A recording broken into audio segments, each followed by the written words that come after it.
introduce you to my book. Though it might at first appear like many books you've come across, it is far from ordinary. You may, therefore, have some misunderstandings about its nature. The story that awaits you has not been fully told. In fact, its conclusion is not yet known, even to myself. It is in that way that my book is special. It is in that way that you are special.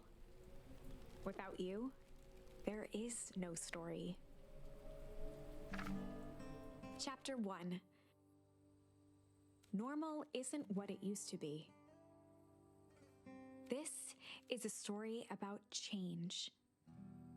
Nestled in a shallow valley is the town of Beacon Pines. Far from the town square, across the river, past the neglected welcome sign, a young boy walks alone at dawn. His name is Luka Van Horn, and like you, dear reader, he's here for a reason.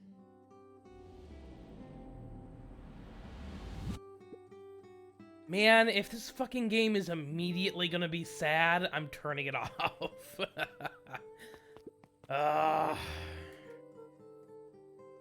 Oh, it is! Fucking... Okay, here we go. At least Grizz had the common courtesy to wait till the end to make me cry.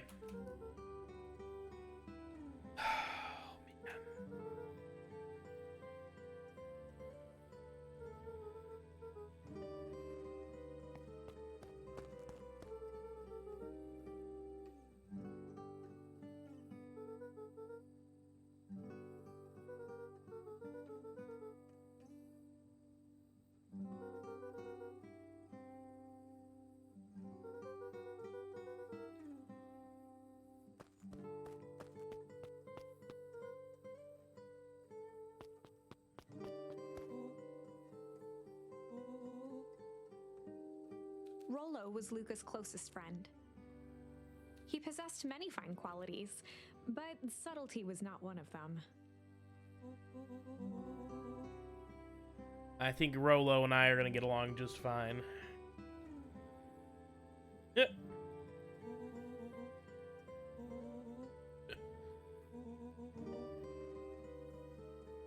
Hey, you know what? It doesn't matter how long it took, just Rolo as long as you found noticed it. the tears welling in his friend's eyes, and the flowers on the grave.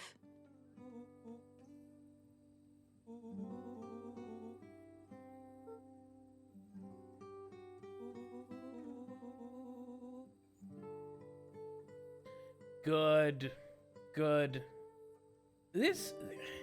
Who gave this game the fucking right? Who gave this game... The folks who made this game saw Up and were like, we're gonna get them. We're gonna get them just like in Up.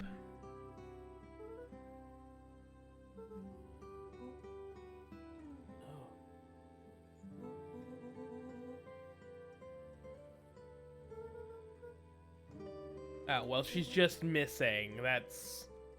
makes me feel a little... I am reading everything, Bane.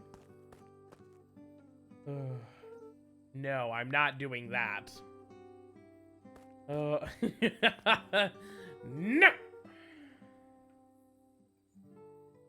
Oh.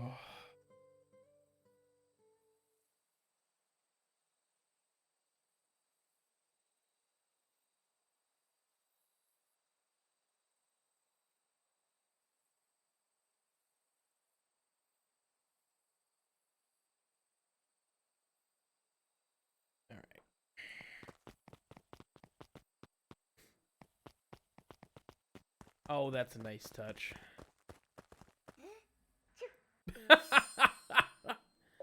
Oh. Okay.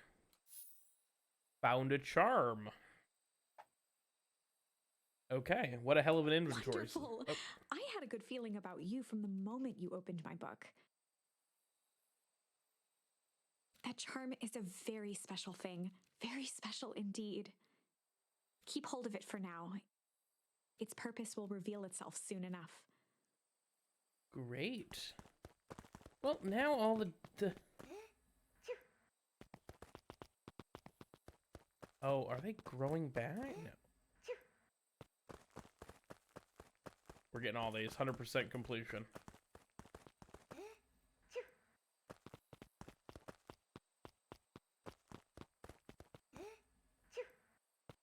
Oh, they are growing back. Great. Okay. Never mind. By the way, I found out how to make GIFs with transparent backgrounds, so I might have some updated emotes for. Oh. I mean, I love that. I love that. That would be super dope. I was wondering how you did it with Harvey's emote, but I was like, I don't know. I figured he'd sent you a picture and you were just working magic on it, basically. Yeah. Luka's a little sassy. I can appreciate that. Rolo looked to the side suspiciously. Oh, who are... They might be watching? Who's they?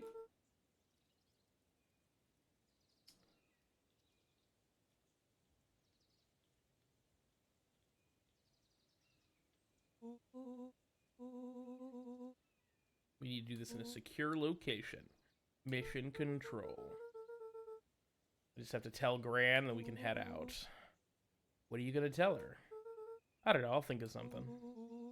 If it's all the same to you, I'll meet you at the welcome sign.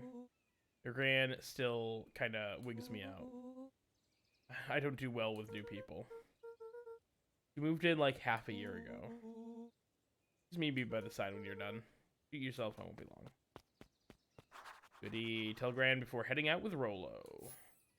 I just leave? Can I just straight up leave? Oh, do I have to hit C?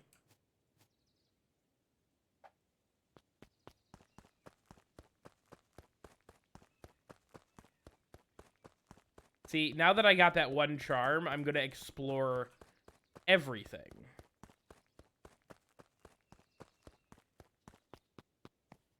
Because who knows when I might get another Dear charm. reader, forgive me for this interlude. Remember that charm you found in the dandelion patch? I do. There are more of those special charms to discover throughout Beacon Pines. They've been known to reveal themselves to those who are willing. Some of them can be found in this very house. Spicy. Since Gran had moved in, the house was more peaceful, more orderly, and more covered in flowery fabric.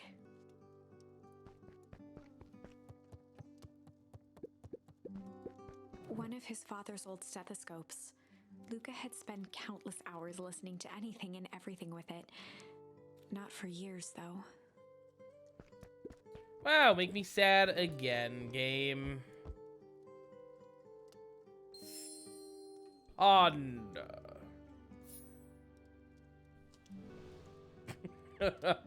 The slow slide, we love that. Adorable. Gran had already lit the fire.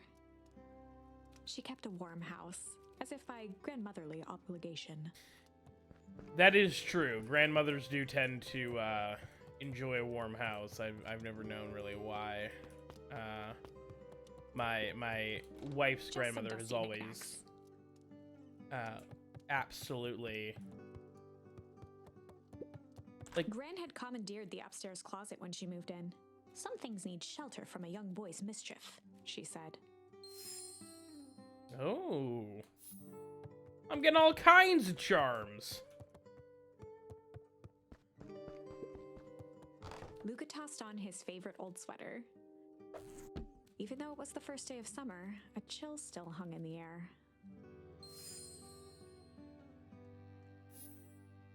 Gran's moving in meant that most of Luka's things had been crammed in the corner. Luka was somewhat annoyed by the situation. Yeah, I probably would be too, to be honest.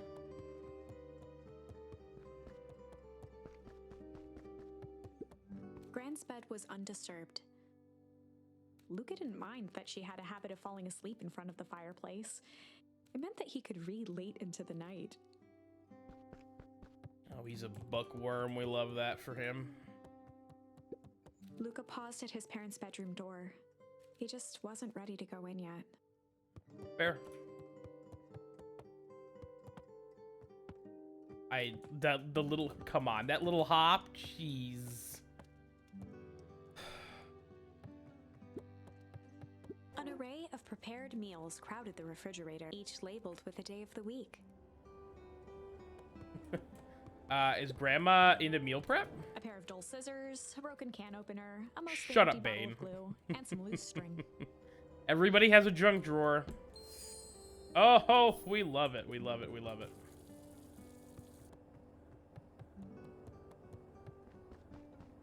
Listen, I think it's gonna be like a Stranger Things. Was an old hutch.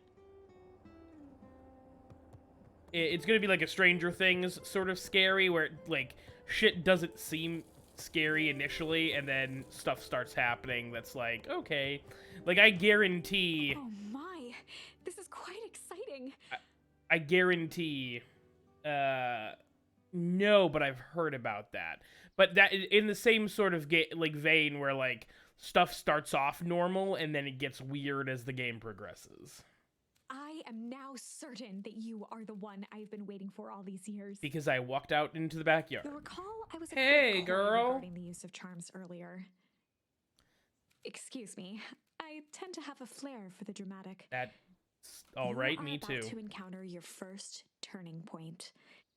There are certain times in this tale when everything hinges on a single word. Step forth, dear reader.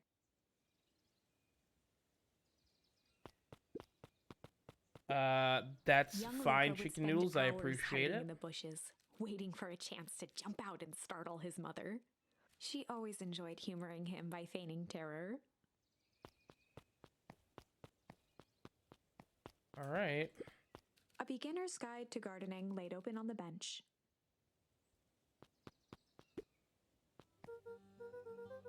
Hey, Gran, I'm gonna go hang out with Rolo for the day. See you later. Hell yeah.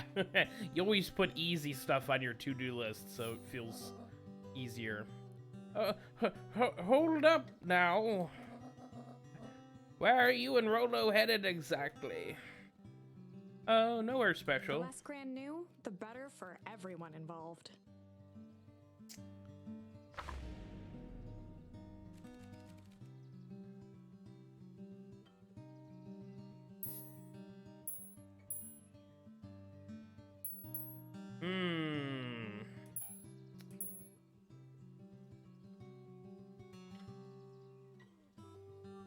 Hide for the day, ponder for the day, chill for the day.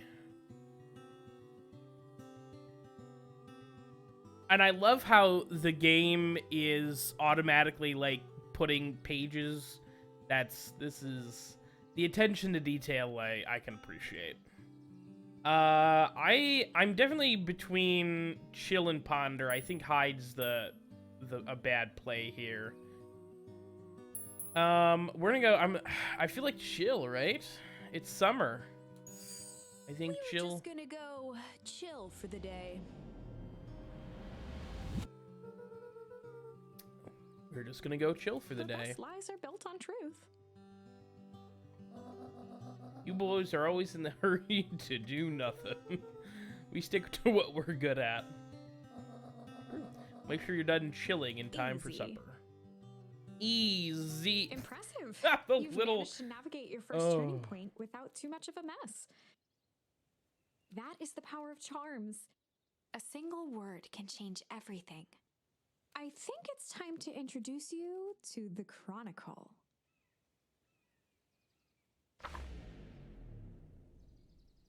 The Chronicle is a record of the decisions you've made. You can see the turning point, which has been revealed. At any time, you can use the Chronicle to go back and invoke different charms, creating new branches. Luckily for us, this is the one and only turning point where the charms won't dramatically alter fate. It's the perfect opportunity to experiment with rewriting things.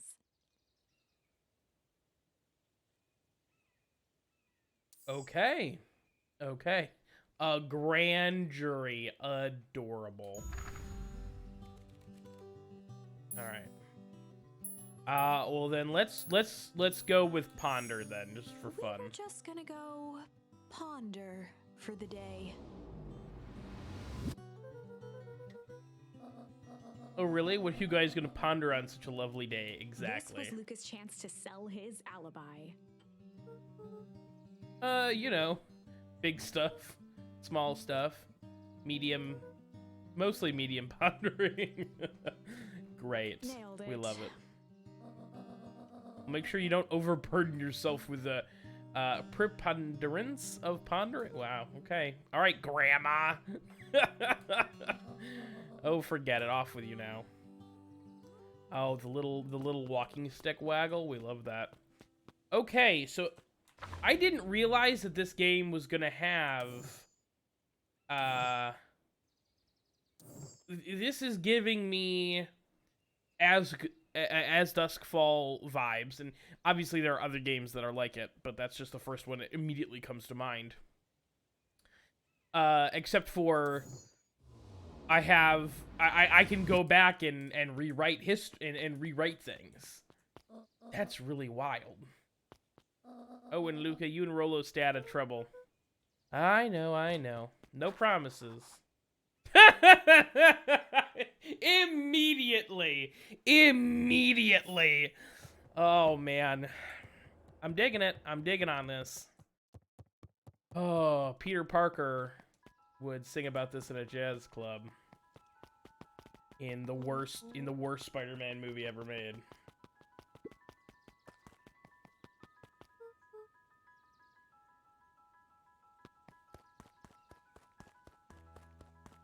All right. For a town that saw few visitors, the welcome was perhaps more grand than necessary. This is definitely giving me vibes, though. You know the drill. Don't let anyone discover our secret path. Chapter 2. Welcome to Beacon Pines. For many years, this valley had been a small mining outpost. It wasn't until Sharper Valentine built his fertilizer company that Beacon Pines was established. Over the next 30 years, the town had grown and prospered. Until the foul harvest and his sudden death. In the 6 years since, everyone was simply trying to get by.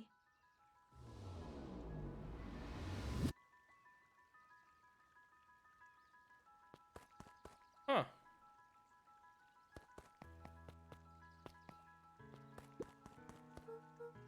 Hey, Mr.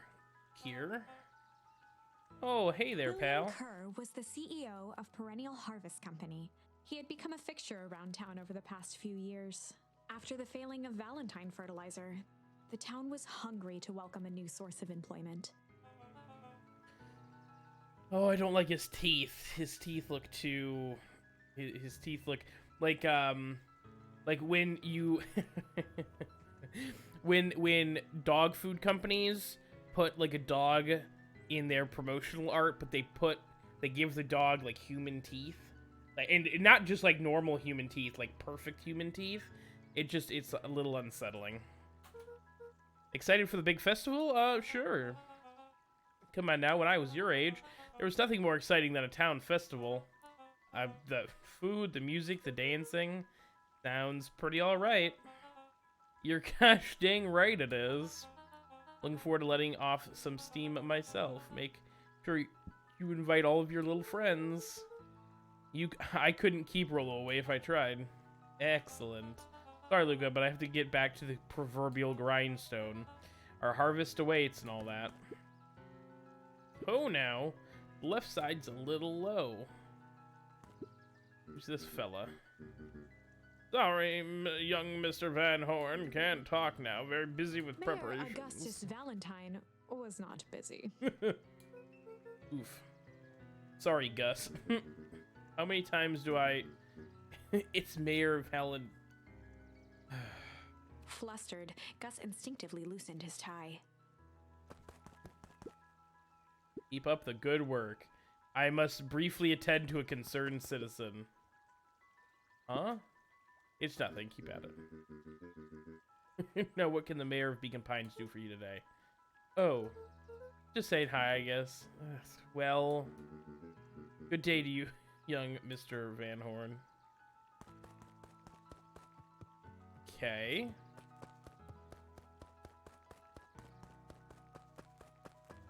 Now I'm paranoid. I gotta check everywhere for charms. We're talking to everybody. Hey, Mr. St. Clair. Mr. Sinclair continued snoring and lifted one eyelid just enough to see who it was, a tactic he often used to avoid undesirable conversation. Honestly, Mr. St. Clair, same. And you say I'm sleeping, boy? How's the napping today? Crummy as always. Used to be perfectly nice to you here until Perennial Harvest put up this monstrosity of a building in the way. Why don't you just move your chair a bit? Why would I be the one that moves? If it's a showdown they want, I ain't gonna be the one who blinks. I mean, fair.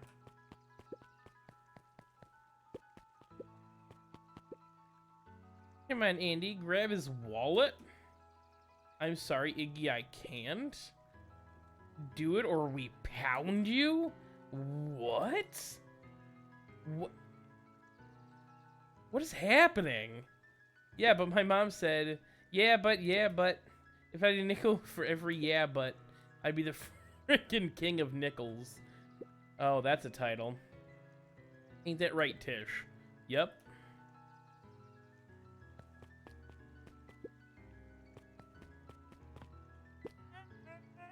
Mr. Van Horn, you have a moment. I don't. It's just Luka. Golly, I'm sorry. It's my first week at Perennial Harvest. How do you know every random kid walking down the street then? He pulled a pen from the pocket of his sweater vest and began to frantically jot something down on a clipboard.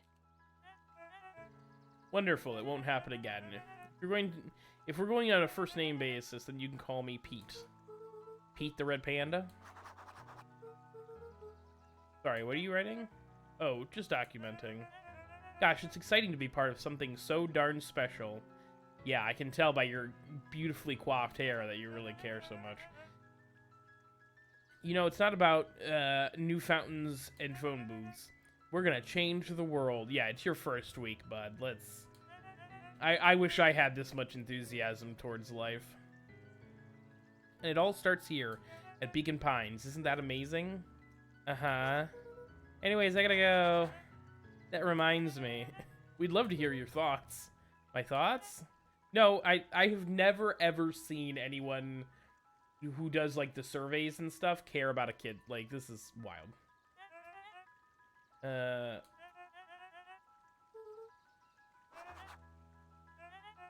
Changing the world is intense. So what do you say? Answer a few questions.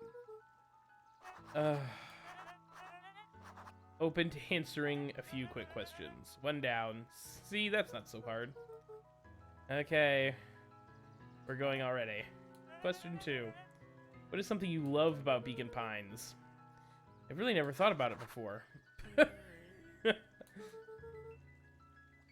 the only place I've ever lived. See? That wasn't so painful. Pete stopped scribbling and glanced up from the clipboard. Was it? I guess not. Huzzah! The first 3 questions answered in record time. Are you literally writing everything down? Thank you so much for your time. We need to process these answers. We can save the rest of your thoughts for later. Okay, our harvest awaits.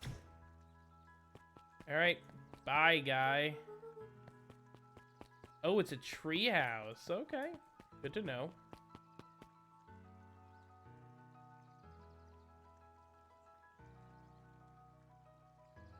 Me.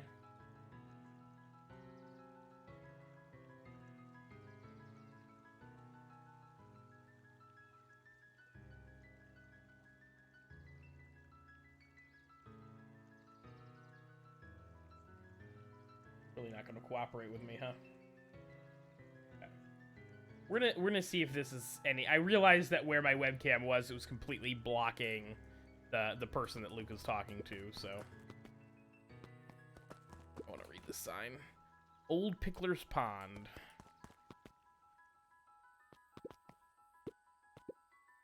Mission control. Authorized personnel only. Sure. Hey, Jetson. Is the line playing any tunes today? No bites this morning, I'm afraid. Come to think of it, I can't remember the last time I reeled one in. But hey, it's never about the catch, it's about... It is where I come to think. Yeah, that's what my dad used to do here. That reminds me, if you ever want his chair back, I've taken to standing recently. Keeps me from falling asleep at the reel. If you don't mind, I think it should stay. Not at all. An empty chair makes for a great listener. Whenever Luka saw his dad's chair by the pond, it reminded him of the days they'd pack up a couple of sandwiches and fish until sundown.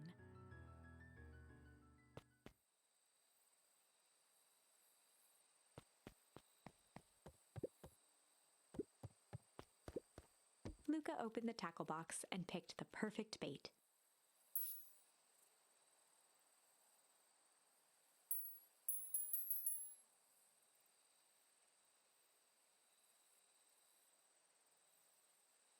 Luka gently baited a feather onto the hook.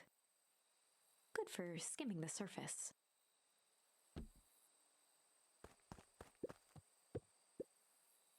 Now, give it a good cast now.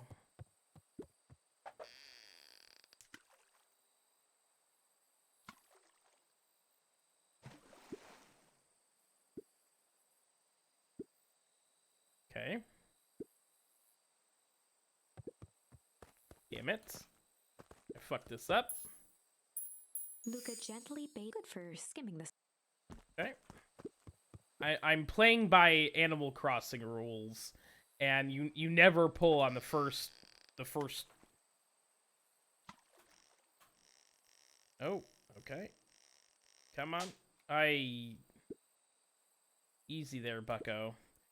You don't know your own strength. Okay, well, listen, third try is the charm, okay? Luka gently baited. Good for skimming the. We're gonna get this. We're gonna get this right eventually.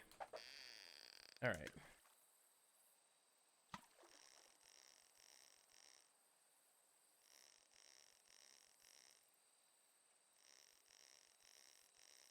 Easy. Easy.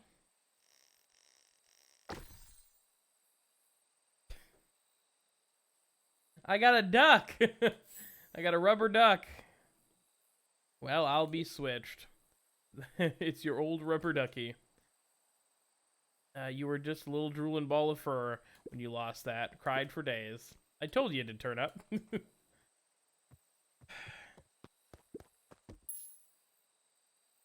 Luka tied a shoestring to the hook. What fish could resist a nice shoestring? I feel like that's...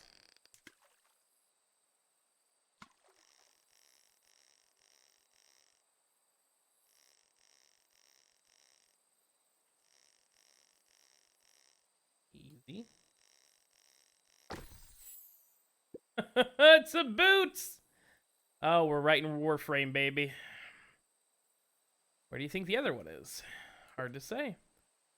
Sometimes things drift away. That's not fair. No, it's not. Well, wherever it is, I hope the other boot can at least has a sock to keep it company. Okay. Luka tied a shoestring. What fish could resist an... Do I just have to fish until I fill the blanket up with stuff?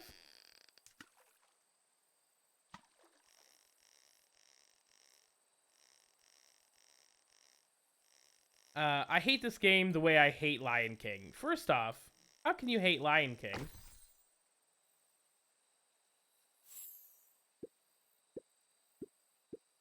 Alright, well, we've already...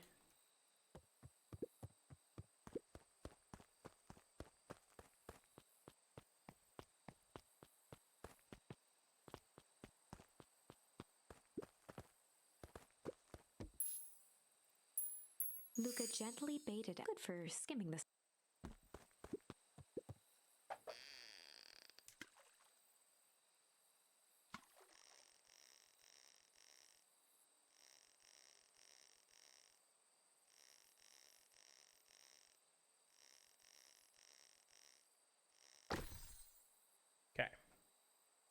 We're not catching anything new.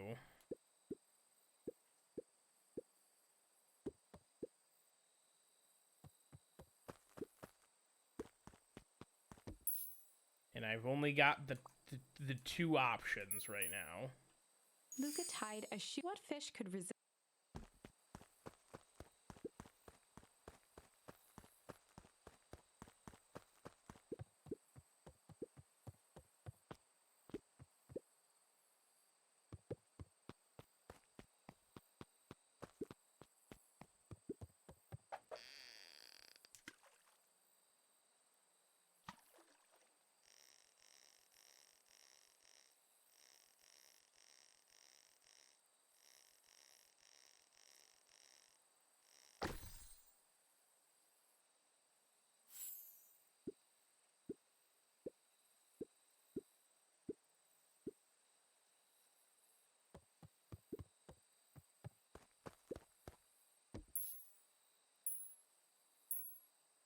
Did I, like, miss a charm or something? Luka tied a shoe. What fish could resist?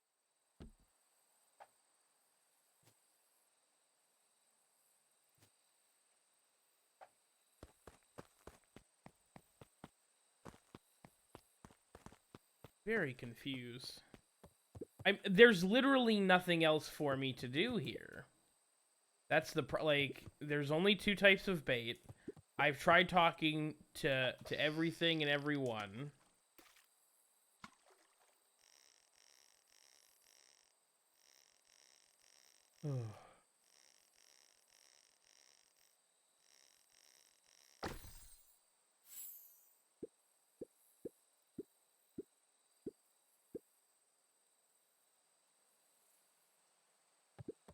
Don't.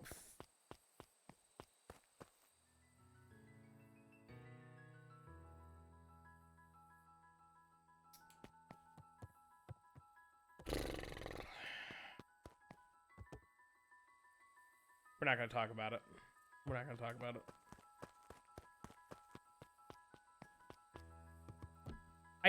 I had assumed there was more to it than that.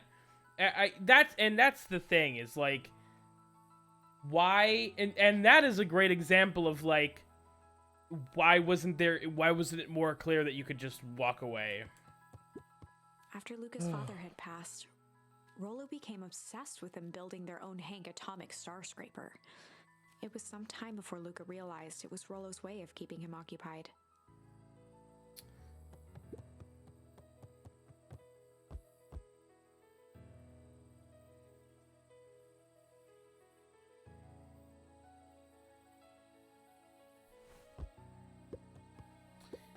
I wonder if that's a, On certain nights, when the clouds were just right, the boys could tune into strange patterns of static. Rolo thinks it's aliens. He always thinks it's aliens. Oh boy. Oh. Luka looked up at the satellite dish. Rolo nearly killed himself putting that up into the tree. Pull! While it didn't turn the radio into an interstellar communicator, as he'd hoped, it did at least boost the signal enough to overhear truckers one town over.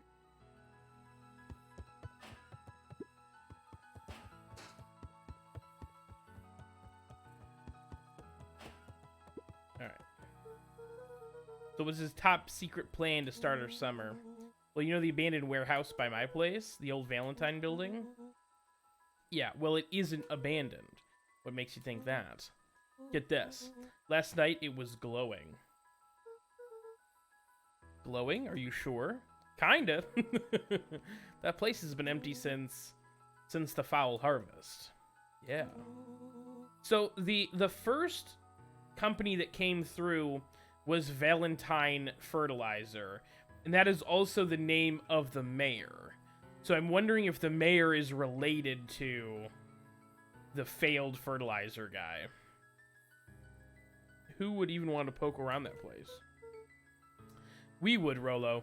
We would. Wait. It's just a busted old warehouse. I just meant we could do some research at the library. That's boring, Rolo. You gotta do first-hand research. You want to actually go to the warehouse? What do you expect to find? Actually, this made me immediately think of the scene in the new It movie, which I have not seen in its entirety, but I've watched other people watch it. And you can see in the library scene with the nerd character, if you look, the librarian in the background is very clearly the monster. I've never seen any of the It I've never read the book. I've never seen any of the versions of the film in its entirety. But it's the scariest shit because it's such a, like, you don't see it, and because it's very subtle, and if you don't notice it, you'd miss it completely. It's frightening. What do you expect to find? Answers? My mom's out there somewhere, and it seems everyone wants to pretend that she's gone for good. You don't have to come, Rolo, if you don't want to. Luka, remember that time I sort of burned down the chicken coop?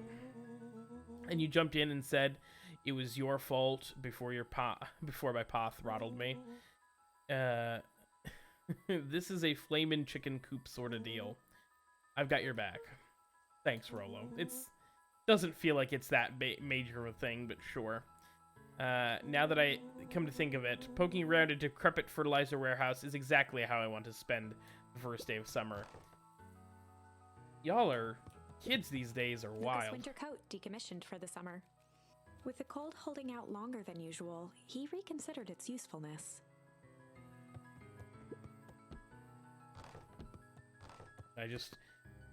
Good to know. Alright, Oh, okay, the ladder is how you get down. Or you get up. Great. Hold on. The boys had a good thing going. The boys. As long as they kept old Jeff happy, they had an endless source of precious materials to add to the treehouse. Cool. But I want to know why you hate The Lion King. I'm truly curious about that.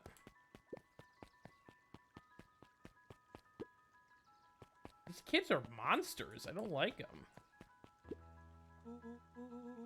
I'm just catching my breath a bit. It's looking like me yesterday on the treadmill. Go on, I'll catch up. Okay. Nothing here seems to have changed. Ooh, we've got a whole new area here. Let's talk to Rabbit Lady first. Hey, Mrs. Nelson. Morning, Luka. Any big plans for the summer? Not really. Heard anything about the old fertilizer warehouse? Any strange happenings? Stranger things? Can't say I have. Either way, the dusty old warehouse is no place for a young boy. You be safe now. That's literally exactly where a young boy should be. Come on now. Oh, we're just gonna pop right out of there. Oopsie daisy. Piper. Hey, Luka, what's up? I know it's summer break, right? Of course. And it's like the morning, correct? And you're studying? Like they say, the early bird gets the proper education required for a successful and fulfilling career later in life. Not true, kids. Fuck college. You heard it here first. It's overrated and designed to make you spend all of your money. And it doesn't even guarantee you a job afterwards. Hey, Zerial. Hey, Luka. Could you please tell this lazy butt to help out at the cafe? Lumi, Zerial would like you... Luka, let me give you a little gem of advice. If you never do what you don't love, then you never work a day. Then you'll never... That is true. Wow. You're really setting the kid up for success. Oh. Perfect. Adorable. Miss Hatch could often be found near the fountain, too absorbed in a book to be distracted. The two wandered down the wooden path, unaware of the danger ahead. Oh, this is getting good. It sounds like she's reading the Alan Wake book. Hey, Griffin, that's obviously a dragon. I don't. Why? Why would they give the dragon a name? Come on. How's the ice cream gig going? Not great. It's still pretty cold out, and I'm in the business of selling cold. I'm sure things will warm up soon. Mr. Trollver is not at his grocery stand. He's prepping for the festival, I guess. Gotcha.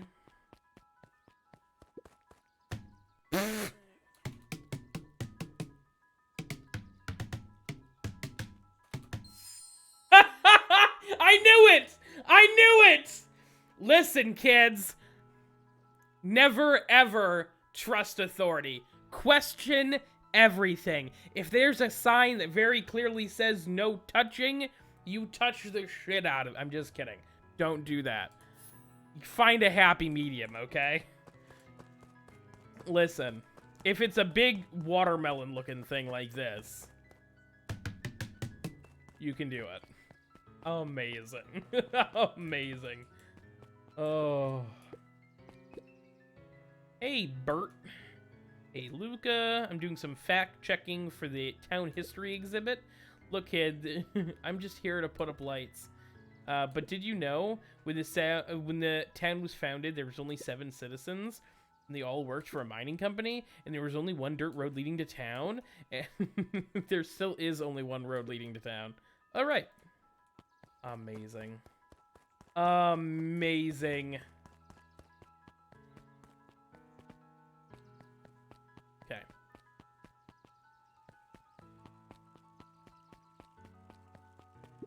Holden Wilder ran the local paper of record.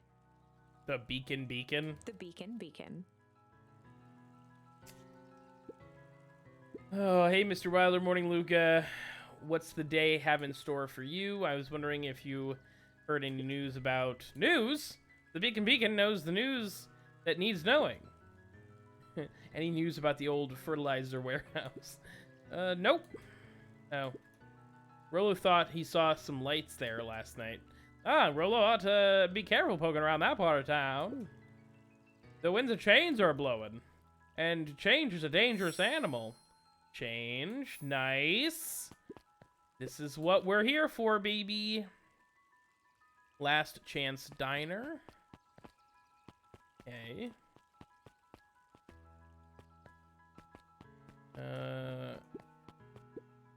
Hey, Dawn. Sorry to wake you.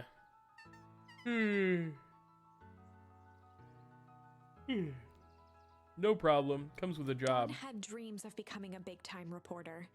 At night, she searched for the story that could be her big break. By day, she hawked papers at the newsstand. What's up?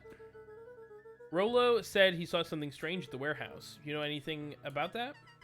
You might say I've heard some things. I'm working on a story about it right now. So what's going on? Can't say quite yet. I still need to follow up on a few leads. Keep me in the loop, okay? Sure thing. Things seem to be quiet in the town today. Yeah, everybody's preparing for the festival. Should be back to normal tomorrow. Catch you then? Catch you then. Oh, and Luka? I'm really sorry that I haven't been able to find anything about your mom yet. I'm just grateful you tried. I'm still keeping my ears open. The artwork for this game is fucking outrageously adorable. Like, it's so adorable.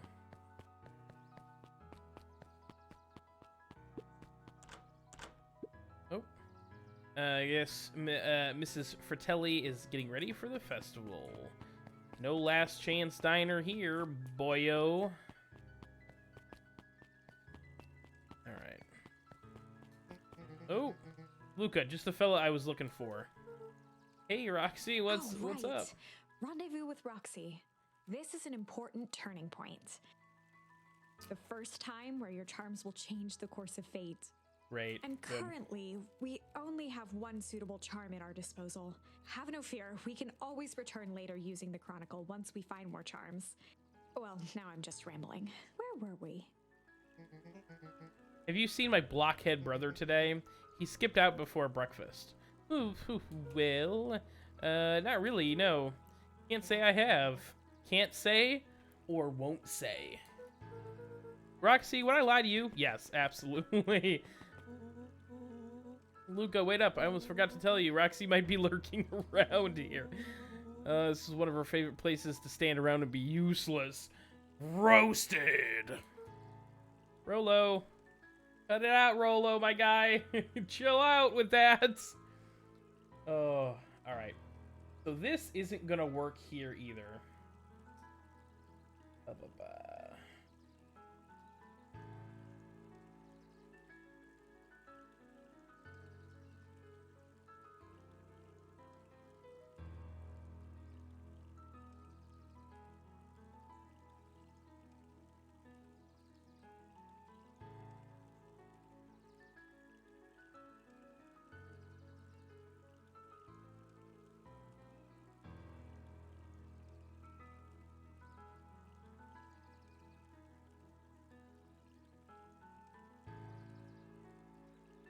That weird?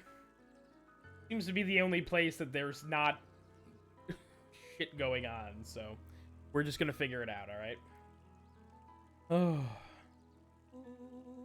You need to make sure she doesn't spot us. Rolo! Cut it out! Shut up! Why are you doing that turning thing with your body? What? You're not scared of... You're not scared, are you? She's harmless. And a chump. And she's right around the corner, isn't she? Get into trouble with Rolo.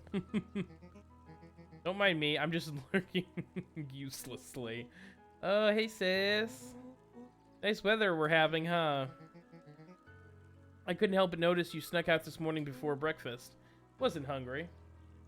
Oh, that's an abomination. I love it. I love it. Send me the big version of it. I want to see what it looks like. Huge. Oh, that's so good.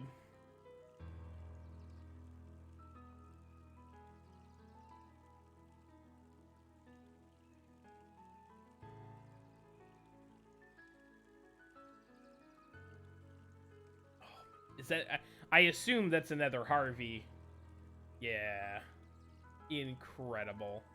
Now I'm gonna have... I think I'm already subscribed to Harvey, but now I'm gonna have to make sure I keep that up, because that's too good. Wasn't hungry. Also couldn't help but notice your morning chores were left unchored. Don't think that's how that works. Roxy, I'm gonna level with you. I'm sick and tired of digging up carrots. We all have to pick up slack since the foul harvest. Almost every carrot I dig up is rotten, and the rest look like they've been hit by a Hank's atomic shrink array. All the reason to keep on digging. There's got to be more to life than puny carrots. Look, Roxy, Luke and I have places to be, so if you don't mind... I do mind. And I'm not going to catch hell again because of you. So you either march yourself home and harvest those carrots, or I'll haul you home myself. Rolo froze as Roxy took a step toward him, cracking her knuckles. Luka knew he had one chance to save his friend from being dragged home. In the past, he'd found the best way to deal with an enraged Roxy was a little... Okay, chill is the only one I have, so that's what we'll do. In the past, he found the best way to deal with an enraged Roxy was to be a little chill. Come on, Roxy, it's the first day of summer. The sun's shining. We just want to take it easy, man. Let's leave tomorrow's problems for tomorrow. That's great and all, but Rolo's problems have a way of becoming my problems. And Pa always says, tomorrow's work is best left for yesterday. March, you big oaf. Oh, rats. I expect a full report about the Valentine place. A full report! Investigate the Valentine warehouse alone. So, Fitz, what's up? What are you up to this lovely day? Nope. Oh! Cool. Yep. There. Thank you, Fitz. Appreciate you. Sharper Valentine. The founder of Beacon Hills. Never underestimate what a great man can do given time. A bit much, if you ask me. Indulgent. Fascinating. I assume the answer is... Okay. Oh, you can see what options you have. available right here. Fascinating, fascinating, fascinating. Also, the illustration on the side, incredible. Incredible. Okay. But we're getting charms like crazy, so. Oh, hello. Hello, Solomon. Apologies, no time for chit-chat. I'll be going. Jeff's hardware closed down about a year ago. The effects of the foul harvest stretched wide. When there are no crops in the field, tractors don't need fixing. That is true. Looks like the library hasn't opened yet. I'll check back later. Luka, my boy, hold up a tick. Oh, hey, Mr. Nuncreed? I was just on my way to... I just sold the last jar of your grandmother's preserves. Can't stock the shelves fast enough, turns out. Well, that's great, but I'm actually...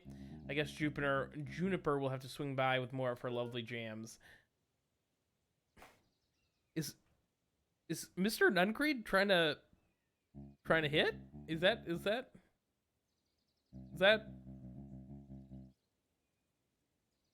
100%. 100%. That's exactly what's going Gran on. regretted the second it was made. Oh. She's a fine woman, that Juniper. Yeah, she's pretty cool, I guess. I love how much deeper his like little speech sounds are than everyone else.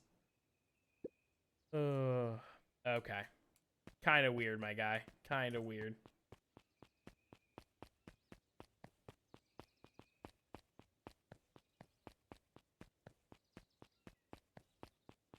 Anything in the telephone booth? The phone booth was brand new. Part of Perennial Harvest's Beacon Pines Reborn initiative. It didn't see much use. Yes, almost like every other normal phone booth ever made. It's a little ominous, but sure.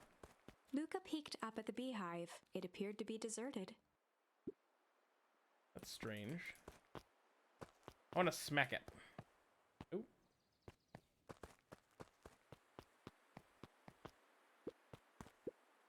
Oh, hey, Luka. Hey, Joey. How's the bug hunt going? Not great. Bugs have been shy this week. Bugs get shy? Oh, sure. Bugs aren't that different from people. They're kind of different. Sometimes they just want to be left alone. You're going into the weep wood. Just be careful where you step. No bug crunching. Got it.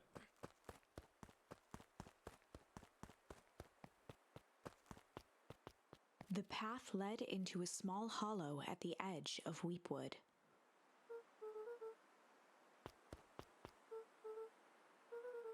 The fence thrummed with a gentle electric buzz. Luka often asked himself what Rolo would do, so that he could rule out that option. Oh, that's so rude.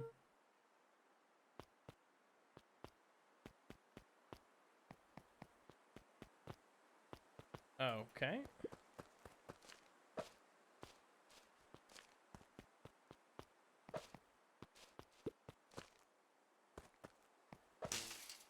As sparks flew from the fence, the light atop that section shut off. 2 bulbs remained. Oh, we gotta... All right. 1 more to go. All right. This isn't bad. Luka knew that if he gave up now, he'd never hear the end of. All right. Well, I didn't realize this was actually the way to go. I feel really stupid. The fence's buzzing gave way to silence. All right. Moment of truth. Every kid in town knew the old Valentine fertilizer building. Long abandoned, the warehouse once served as the industrial heart of Beacon Pines. Now, it stood only as a reminder of things left behind. The dormant building showed strange signs of life. Okay, so Rolo wasn't exaggerating for once. What's going on There's here? only one way to find out. That is true. The water looked almost diseased. It flowed slowly into the woods. Oh, good. The hose emitted a subtle sound. It was actively draining some kind of liquid. That's fine. I'm sure getting it on your shoes isn't going to be a problem. Locked. Luka thought he heard faint sounds coming from the other side of the door. He pressed his ear against the cold metal to hear better. A zipper? Footsteps? The sound of footsteps grew louder.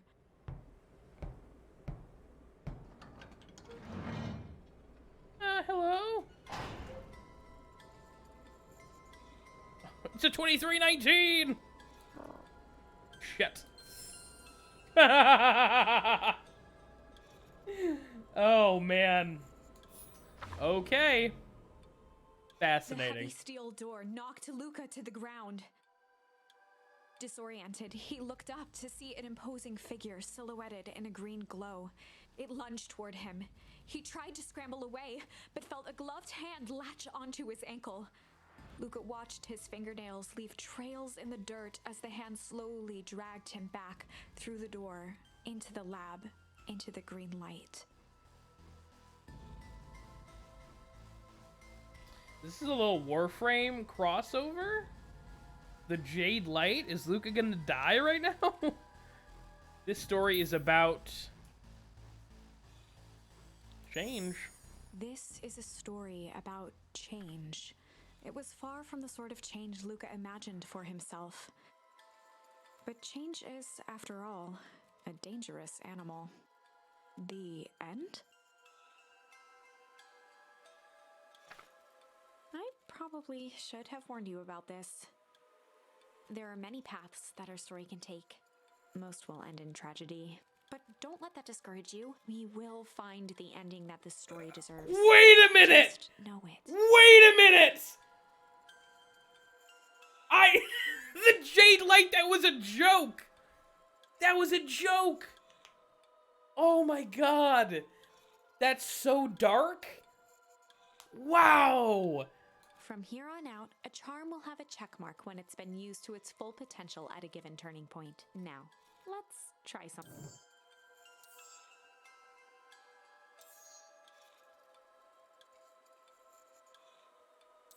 Alright, well I have the shit, I have the shit charm. I can go all the way back here. In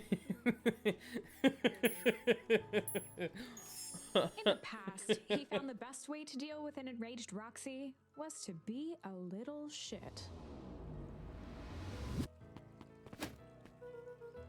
Make a break for it! What have you done? Run! Run, Rolo!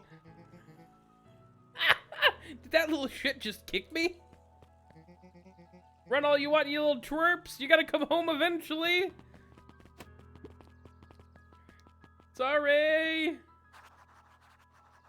Oh. Hell yeah. Sorry about that. Rolo gets overextended. Valentine, Oh, okay.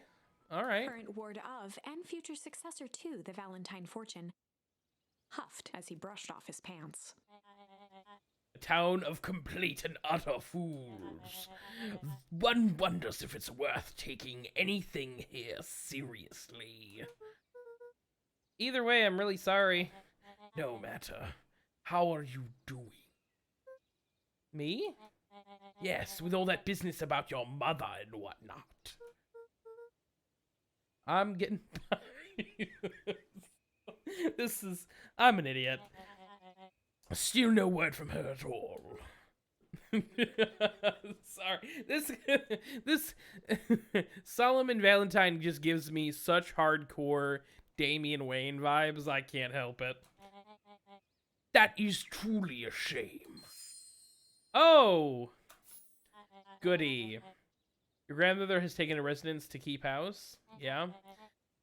And how is that going? You mostly stay out of each other's way. You make it sound like she's rarely at home. It's not like that.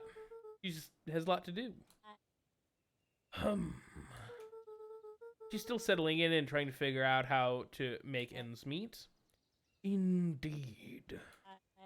Well, count your blessings. It's better to have a caretaker who's rarely around in lieu of one who tries to compensate by smothering you with affection, attention, whatever. That doesn't sound so bad. Trust me when I say, it's best to rely on yourself. Family has a way of creating more problems than they solve.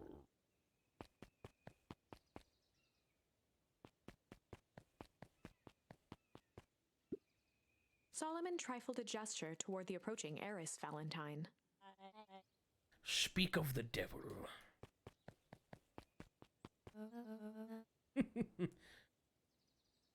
Do not wander off like that. I'm far too busy to be looking all over for you. Apologies, heiress. I'm just taking a... I'm sorry. I was just taking a stroll through town. Strolls are for commoners. You're a Valentine now. I want you to be present for the construction of the History Museum. The future of this town relies on our ability to remember our family's great past.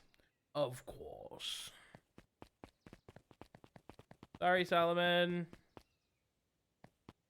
Oops. Alright.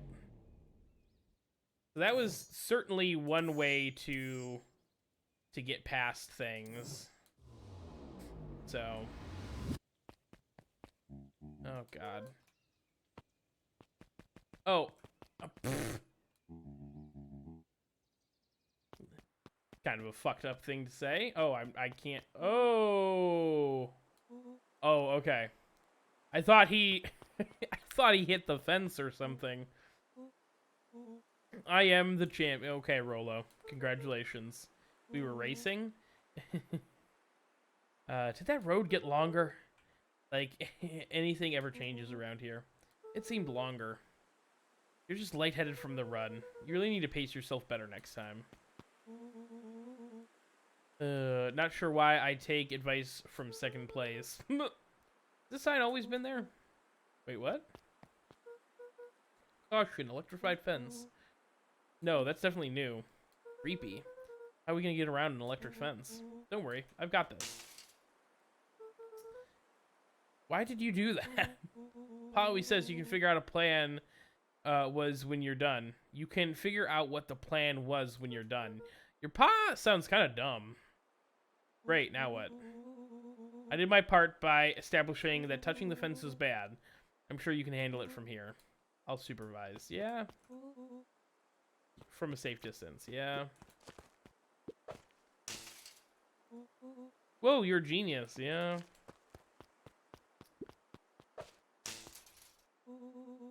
I think that did it. Luka, you never fail to impress. Okay, great. As the glowing windows of the old warehouse came into view, Rolo began to bounce excitedly. Check it out. Dang, Rolo, you weren't exaggerating for once. Was there ever any doubt? This is definitely needs investigating. Good thing there's 2 ace detectives on the case. This is bizarre. This is awesome. Rumble. You feel that? What, the excitement in the air? You bet your butt I did. Okay, check out this puddle. That's not normal. Can we not get it on our shoes, please? Oh man, the door is locked. Try harder. No dice, it won't budge. Oh well. This dumpster's new, right? Bet there's stuff in it. I can't really see what's in here. Who did all of this? My nose is itching. I think I can smell treasure. Are you sure this isn't hazardous waste? Just help me get in here.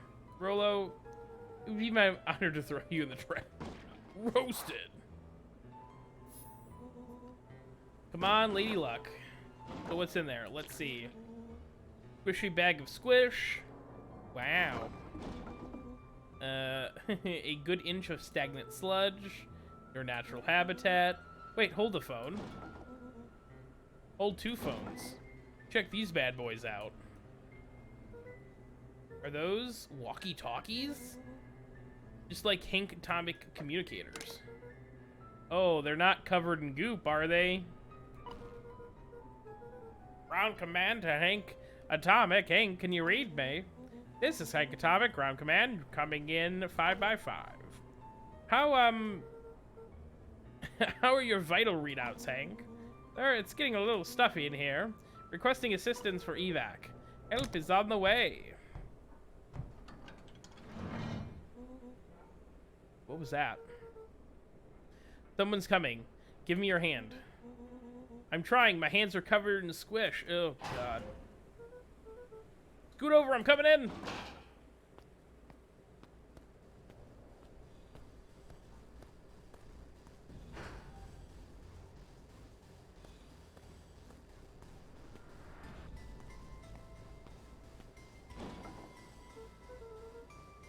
Tell me you saw that. Dude, I don't know what I saw. He's coming back. Get down. Oh, no. Oh, no. The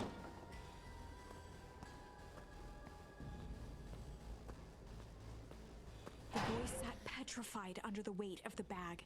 That's definitely not. It's looks an awful lot like a body bag. Oh, God, tell me that's not what I think it is. Luka, do you know what separates run-of-the-mill detectives from ace detectives? Being a video game.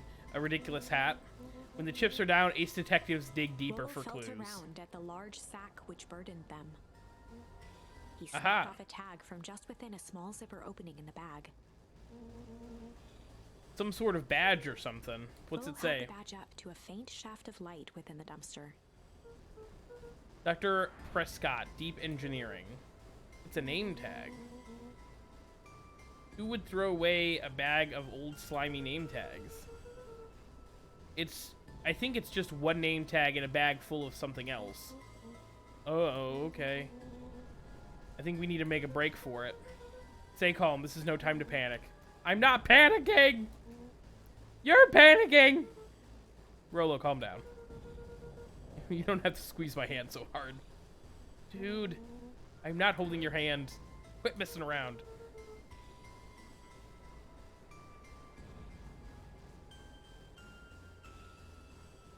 What other slime-covered hand would be in here? Ah! Yep. Yep. Yep. This still like Lion King, Bane? This still like Lion King? Did Simba have to fucking hold on to Mustafa's dead-ass hand? His dead-ass zombie hand? Ah! That's just a whole-ass arm. I'm beginning to see the benefits of the Run for Your Lives plan. Right, we've clearly established that I'm faster than you, so I'll go first. Why not together? Flamin' chicken coop, Luka. I'll make sure the coast is clear. After I go, count to 100. If you hear me yell, run. If you don't hear me yell, run. Actually, either way, haul ass. Rolo, I'll give you credit. You sure found an eventful way to start our summer. That's what I do. Well, here goes nothing.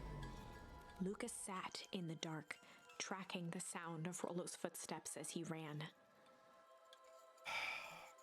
1, 2, 3. He pressed his ear to the dumpster wall, straining to hear Rolo's footsteps as they faded away. 15, 16, 17. He tried not to think about the contents of the dumpster as he counted. 35, 36, 37. The thick stench made it hard to breathe. Screw it, that's long enough. Luka carefully lifted the lid and peered out. Nothing. No sign of Rolo. No sign of the man in the yellow suit. Time to haul ass. Luka clambered from the dumpster, stumbling to his knees. He was up like a shot and running, sprinting toward home as fast as he could. Beacon Pines flew by, blurred by the tears that welled up in his eyes. He wouldn't remember getting home at all that night. Throwing his front door open, storming up the stairs to his room and surrendering to sleep almost as abruptly as he hit his pillow. Chapter 3.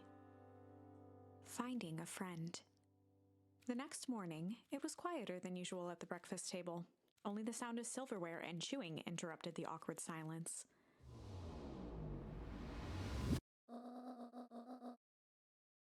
I finished drawing a mess of jam last night. I'll need to get delivered into town today. Okay. What did you and Rolo get up to yesterday? Nothing interesting.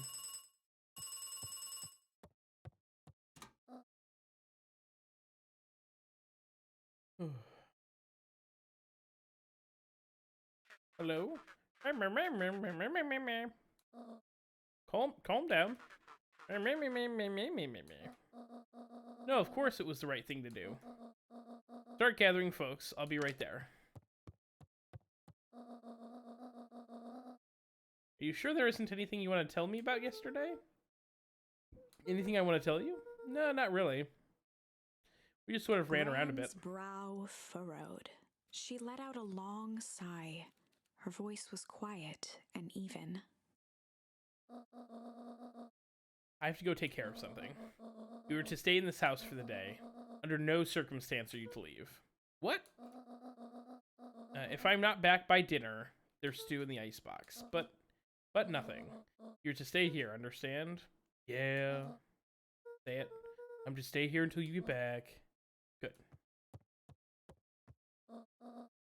Oh, and Luka, you left the icebox open yesterday. We're not made out of money, you know. I did do that. Oh, no! That's an achievement. Left the faucet running or the refrigerator open. What a scumbag I am. Oh. What an absolute piece of shit. Oh, man. Good. Oh, A sturdy old wheelbarrow. Fun fact about the word wheelbarrow. Barrow is not actually a word used in any other context. Which is why for the longest time I referred to a wheelbarrow as a wheelbarrow. Because to me, a wheelbarrow sort of looks like a barrel. A faint electronic sound floated in the air. On wheels. Is that coming from upstairs? I just go sit on the chair. Hello? Anybody there? Okay.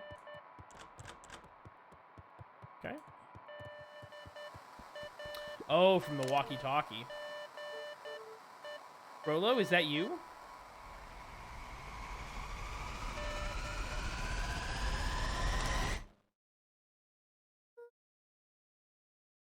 I don't like this. Strange. I don't like this. I don't like this.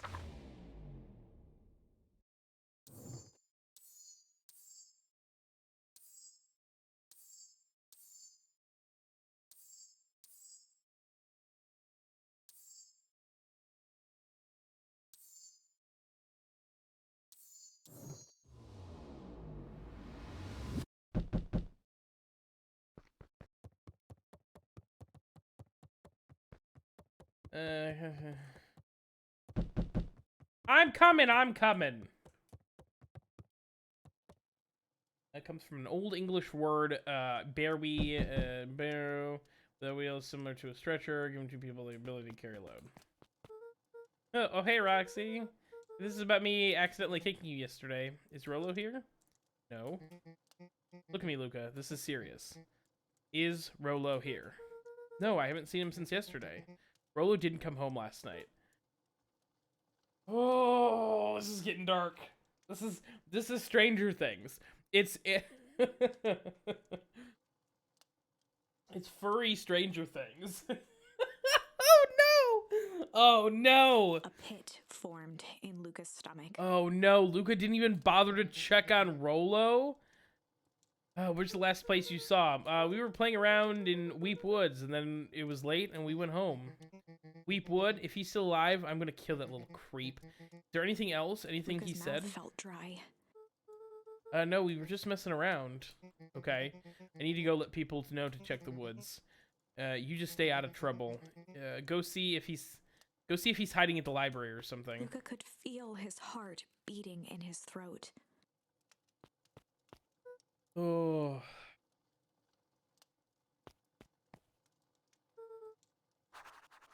Great.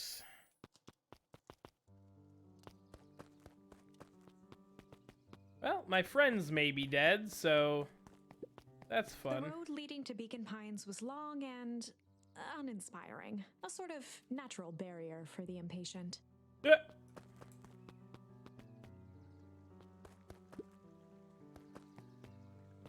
Oh, well, seems like the festival is not doing well. Hey, Bert. Have you seen Rolo? Nope. So I've mostly been talking to clipboards. They're setting up lots of stuff for the festival. This one said he had to process some answers. I told him that was fine. I'll wait right here until he gets back.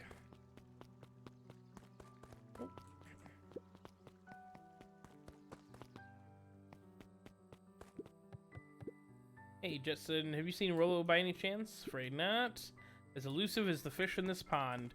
Oh my god, is this pond just like toxic sludge? Is that what this is? So is this... Oh, I wonder... Oh! Okay. Alright. Listen. Luka tied a small magnet to the line, fishing with the law of attraction. Listen, we're back at it. We're back at it, boys.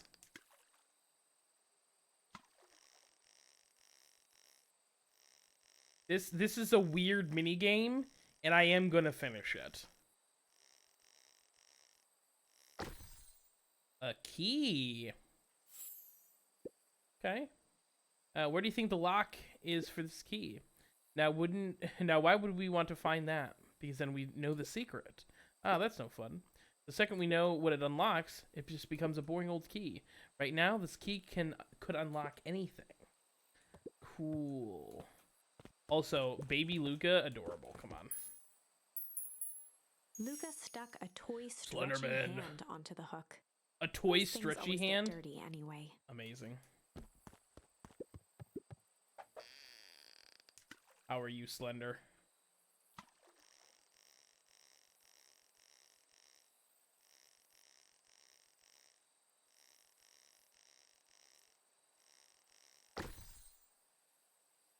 Ooh. Should we give it to Mom? She likes jewelry. That's a sweet thought, Buckaroo, but I'm not sure she'd fully appreciate a pond bracelet. You're not wrong. Okay. So now we know what the vibe is with that. Okay. I didn't think he'd be here, but just want to give it a shot.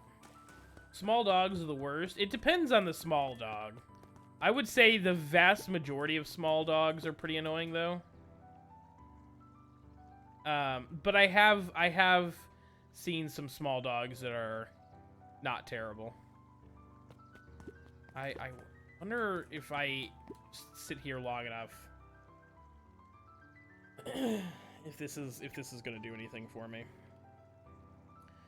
I hope you're having a good day. I hope the cycling wasn't too rough. I mean, you're back now, so. Yesterday I was in the cycling home. I saw 2 Pomeranians. I looked at them and they were happy. I passed them and they just went crazy. Yeah, I don't know. That like I said, that just comes down to training. I think I had a friend, actually Chicken Noodles, had a Pomeranian who was pretty well behaved for the most part, and I think it was because of the training they gave it. But it passed away a couple of years ago now. God, maybe pre-pandemic even? Feels like it's been a while. But I can't quite remember when, but oh. That's why I don't really fuck with dogs personally. Like, I don't mind dogs. I would certainly never like if I'm going to your house and you own a dog, like, you know, I'll you know, play with it a little bit and give it some little pets, but like dogs are just a lot more work objectively than cats. Oh, he's snoozing. Alrighty, Luka. Hello again, Pete. I'm not Pete, you silly goose. I'm Toby. Oh my god, there's nothing wrong in bossing Say. Oh no. Oh no, they're gonna hit you. Oh no. I was like, oh look, Parades, they look cap. Jesus. Yeah, some dogs are weird like that. Oh hey, it's no problemo. The important thing is, we'd love to hear your thoughts. I'm getting that impression. We're all part of something special, Luka, and it all starts right here in Beacon Pines. Toby I got looked it. up from the clipboard excitedly.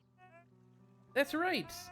So how about you start by telling me, look, no offense, but I've got my own stuff to take care of. Oh, you joker. We're all we're all part of this together. We're all in this together. I still have never seen that movie. I don't think I'm missing anything. You'll let us know if you're free to answer a few questions. Oh goodness. We really need to get back to work. Just a couple more minutes. If Roxy said she'll be here, then she'll be here. I just don't see why I'm standing around doing nothing and waiting for Roxy when I could be standing around doing nothing and getting paid for it. Come on, Lumi. Roxy needs our help. Ugh, my parents wouldn't listen. No offense, but isn't Rolo always getting into trouble? Something feels different this time. What can we do to help? We need to check where the adults aren't. And I guess it's up to us to check Weepwood. Our shift doesn't end for another couple of hours. We could spend the time making posters. That would be great, I guess. Right. Fitz and I will check Weepwood. We'll be back later to check the posters. I think my dad has a map of Weepwood. Let's swing by his house and grab it before we head out.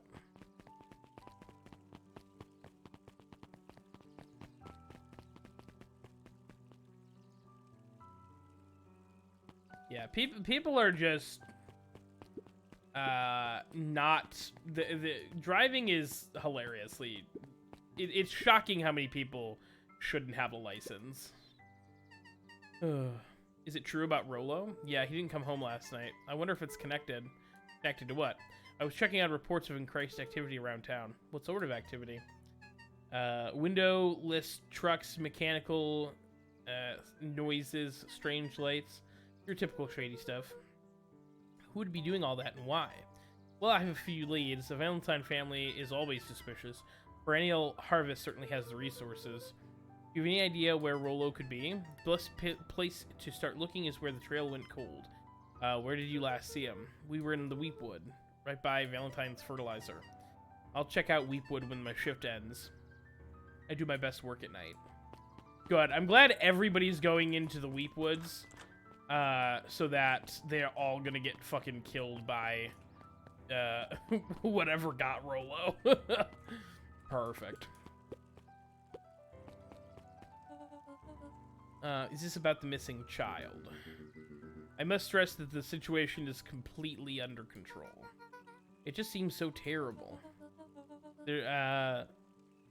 And you're sure there's nothing we can do to help?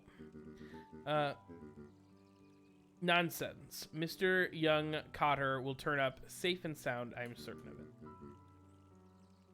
You just focus on settling in.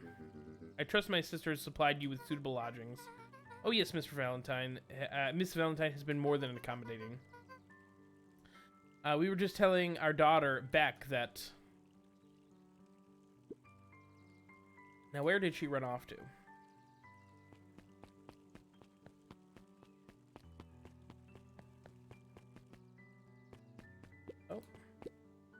Hey Luka, what's up? You haven't seen Rolo around recently, have you? No, he doesn't come around here much. Not since they made a rule that he can only order decaf. Oof! Oof! Oh.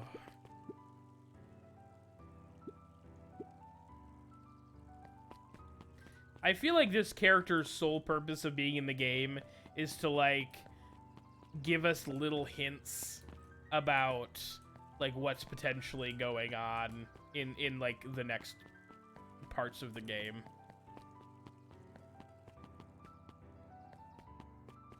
All right, I know the library is right here, but I'm wondering, man. First one, delivery van. I just started going home and...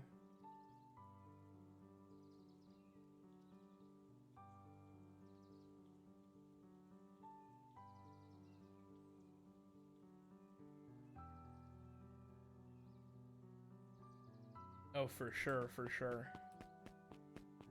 I don't know. People are wild.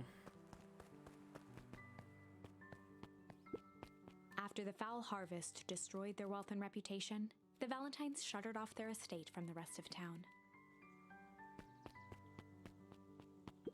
The Valentine mansion loomed over every other building in town, both figuratively and literally.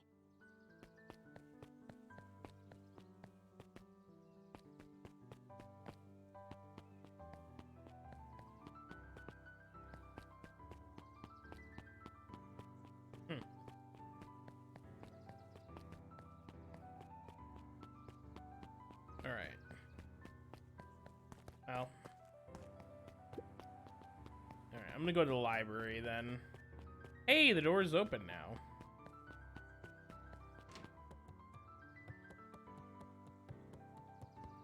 New edition. Can I get off this chair, please? Hey, Jace. Hey, Luka. Did Rolo come by? No.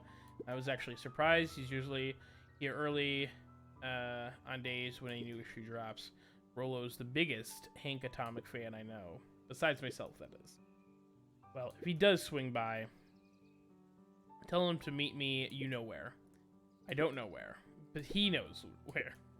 Oh, roger that, Space Cadet. The bottom corner shelf was a dusty array of thick science books. Only one binding was clean enough to read: Cellular Biology and the Chemistry of Mitosis. That's gonna be an... That's gonna come back. Phosphorescence.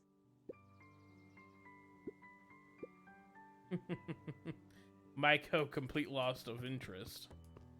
A little rude.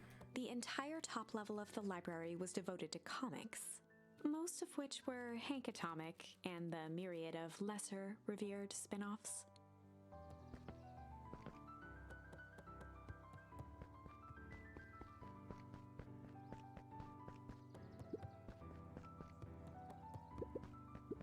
Sally Seashore's simple succulent sundries. Luka brushed off a smudge of dust. Or maybe it was flour. 30 recipes so easy you'll doubt it's even edible. Succulent. A peek behind the curtain. The methods and ruminations of Patrick C. Montesquieu, one of the greatest acting minds of our time, by Patrick C. Montesquieu. Oof.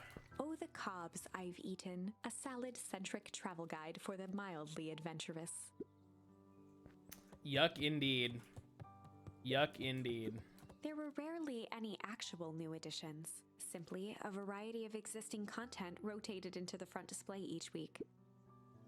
Ain't fooling anybody. Perused all the library shelves in a single branch. Nerd! Kato volunteered at the library during the summers. Okay. He wasn't very social, so he'd dedicate each summer to becoming an expert in a single subject, making him a reliable source of very particular knowledge. If you were to ask Kato something he didn't know, he'd escape into the dusty old bookshelves and return with just the right thing. Hey, Kato Kato. was lost in his reading. Luka crooked his neck to see the title. Introduction to Melitology. Adorable. Hey, Luka, you snuck up on me. Good book? I don't know, just started. Gestured to the shelves. I'm really running out of books I haven't read yet. So now it's onto the wonderful world of bees. Turns out bees are pretty cool. For instance, did you know about 70% of bee species actually live in underground tunnels? Or that if there's 2 queens in a hive, they'll fight to the death for supremacy? Fight!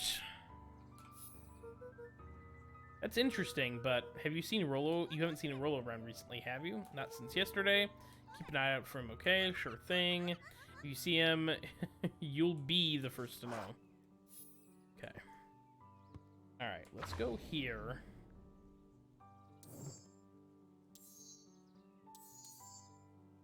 Okay. I can't wait to use all these charms.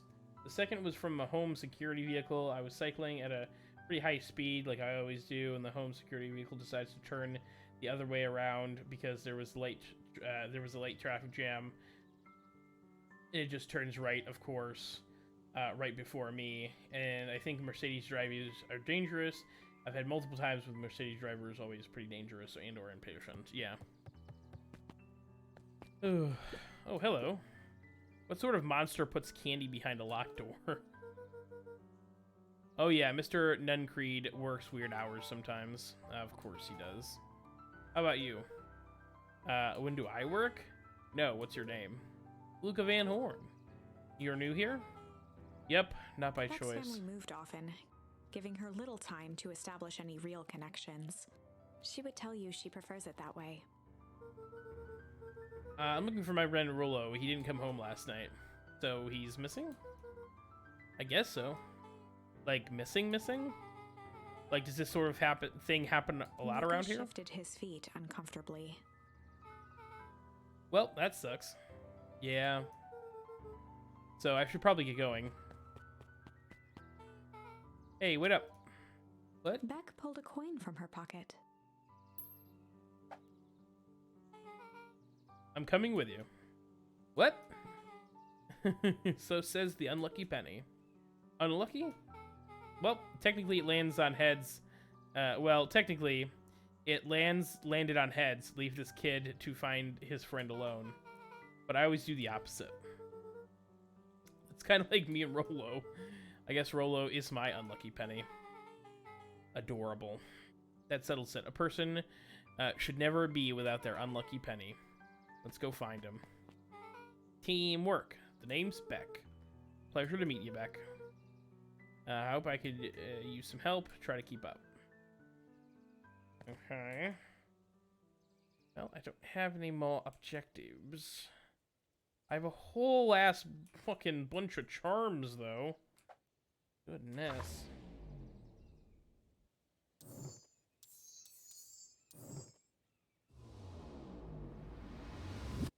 Okay.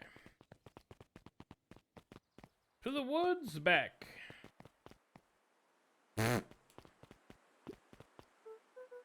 Dang, they boarded up the way in.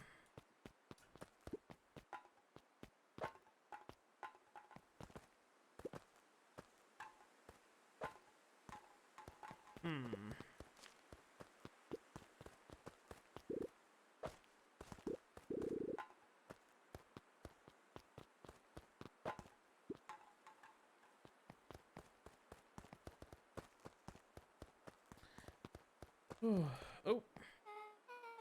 Hey, looks like the path goes this way. Psych, never mind.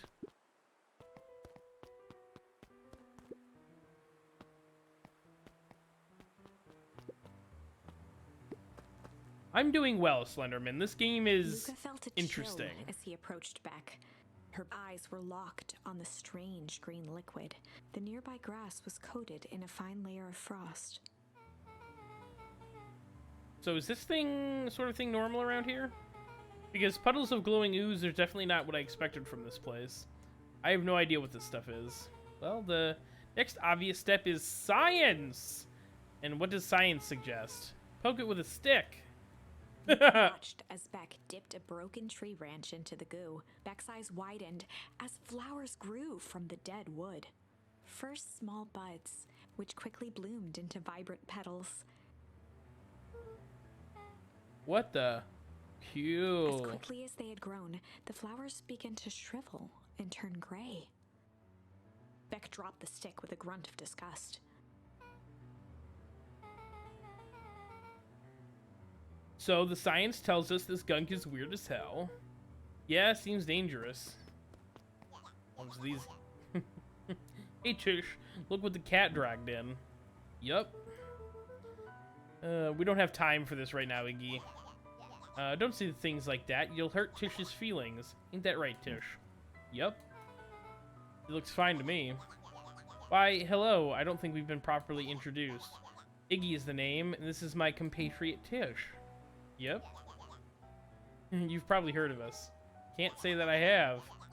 I'll forgive you just this once on account of you being new around here. Why would you want to hang out with this dud? He seems pretty alright. Iggy, why do you have to be so... you? Roasted. Has he even told you that his parents skipped out on him? Kind of a fucked up thing to say to a orphan, basically. Shut up. It's true, they got tired of having such a pathetic kid and left him. Iggy, I'm the only one that's... I'm only going to say this one time. Don't talk about my family. Huh. Well, look who's grown a backbone now that there's a girl around. First, his pops croaked. Then his mom finally couldn't take it anymore and bounced. I'm gonna slap the shit out of Iggy. Luka, his sneer lit by the glowing puddle. Beck could see tears welling in Luka's eyes, his fists clenched.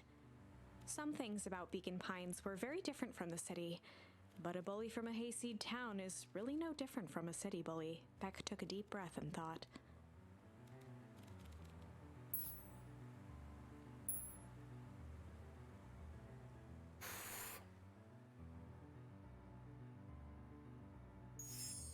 Well, time to bust out the strange.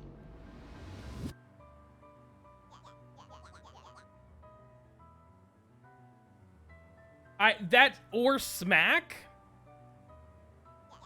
But I have a feeling that the choice that I suggested, this Iggy person is going into the toxic puddle, so...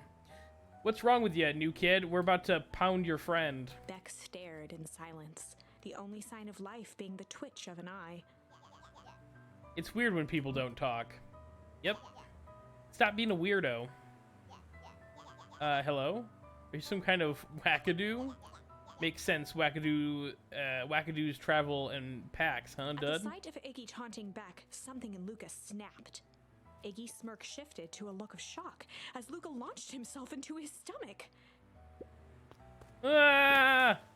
Iggy's clothes were drenched in the glowing ooze. You jerk, my clothes are ruined. Iggy's I'm gonna... voice began to slur as he struggled to get up. Struggle? I don't...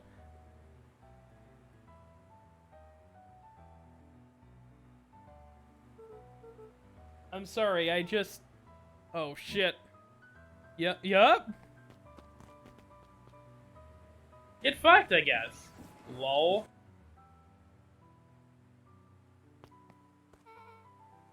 That was intense. Iggy's gonna be okay, right?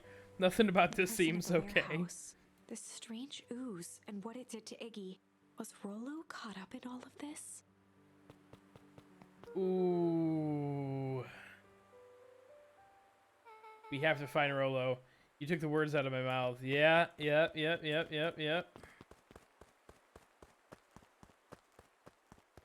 Okay. Well, we have struggle now. So that's fascinating. Okay, so the oh shit. Okay, that's good to know that this is the first branch here. So the oh shit has led to this branch.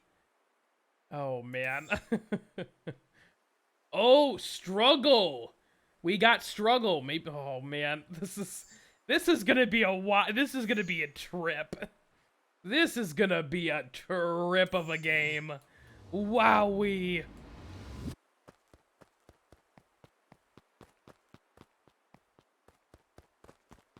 All right. Property of Valentine Fertilizer Company looks old. Okay. You fibber. This guy. This guy. Oh. Oh no. Whoa there, little buddies. You startled me. What in the dickens are you doing up in this part of town? I was just helping to look for Rolo. Oh, you haven't heard the good news? Rolo showed up safe and sound a bit ago. Really? So where is he? It's funny, really. He just got a little turned around in the woods. You know they can be... Oh, this guy's the villain, for sure, right? This guy is for sure the villain. Look at him in his big, gross teeth. I'm starting to get that impression. Rolo's at his house right now getting some well-deserved rest. Wow, that's a relief. You should scurry along before you get lost yourselves. Yeah, come on, Bet. I can't wait to introduce you to Rolo. That reminds me, Luka, your grandmother was looking for you. She was? She was worried sick. You should march home straight. March home straight there. Wow. Beck, your folks are getting worried too. I'll walk you home. I need to talk with Nellie about work Beck anyways. glanced toward Luka. I guess all's well that ends well. I'll introduce you to Rolo tomorrow. Glad he's okay. Yeah, something tells me that's gonna be bad Rolo was news. safe. Was he though? A wave of relief washed over Luka, which was quickly replaced by a sense of dread. Absolutely. Here's the thing. Do you know what this is giving me the vibes of? Choose your own adventure books. I fucking loved those growing up. And that's exactly what this Gran is. Going to kill me. That's not the dread If he I was hurried, referring he to. might just make it home before sundown. Okay. Chapter 4. Chapter 4. Our harvest awaits. That's Luka took a deep breath. bone and gingerly chilling. opened the door, steeling himself for Gran's wrath.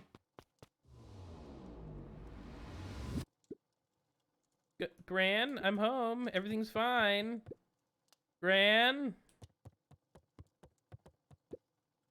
Gran, I know I wasn't supposed to go anywhere. I was just helping look for Rolo. Gran? Roxy came over. She was worried about him. So I figured wouldn't mind if I helped look for him. Oh, here's all that jam that she packaged up that I didn't even bother to take into town. Turns out Rolo is safe and sound. Oh, is Gran... Oh, God. Is Gran dead or something? Oh, this is... Luka was alone. The house was empty. Oh... Okay. That's not a good sign, right? Luka was sitting by the pond, listening to small waves lap against a rock. His father sat in a folding chair in front of him. Without turning, he spoke. "Why don't you grab me some nice bait?" "Sure thing, Dad." Luka hopped over to the tackle box and popped open the lid. Inside was a rolling, buzzing mass. "We're fishing with bees?" Luka's father gave a warm chuckle. "Well, you catch more fish with bees than honey. Pick us up." Luka closed his eyes and plucked out a bee. He could feel its wings struggle between his finger and thumb. Holding it at arm's length, he hurried over. His father deftly baited the hook and examined his work. "Interesting choice." With a practiced flick of the wrist, the line buzzed in a graceful arc. The water accepted it without a splash or ripple. The wrong choice. But I respect it. The pond began to freeze over. "Sometimes we gotta make the wrong choice before we can make it right." Pallid ice propagated across the still surface with an alarming speed. Luka scrambled back as the ground beneath him turned cold. "Dad, I don't understand." "Sorry, kiddo. Understanding isn't always part of the deal." Oh, they hit you with the kiddo? The Jade Light? I'm convinced. I'm convinced this is a Warframe crossover. The relentless ice shot through the fishing line toward his father. "Dad, look out!" His father casually wound the reel. "None of it's your fault, you know. Never was." "Dad, we have to go." Luka grabbed his father's shoulders, trying to pull him away. "Please, you have to run." The ice crackled as it spread across his father's hands. "That's the thing about fishing, Luka." His chest began to crystallize. "You toss your hook in, and you never know what you're gonna pull out." A shock of searing cold ran up Luka's arms. He gave one last desperate tug. The chair tipped backwards in a single frozen mass. Luka tried to stop the momentum, but it was too late. He watched the icy form of his father slam into the hard ground, shattering into 1,000 pieces that crowded around his feet. "Dad, I don't understand. What does all this mean?" The gentle rustle of leaves was the only reply.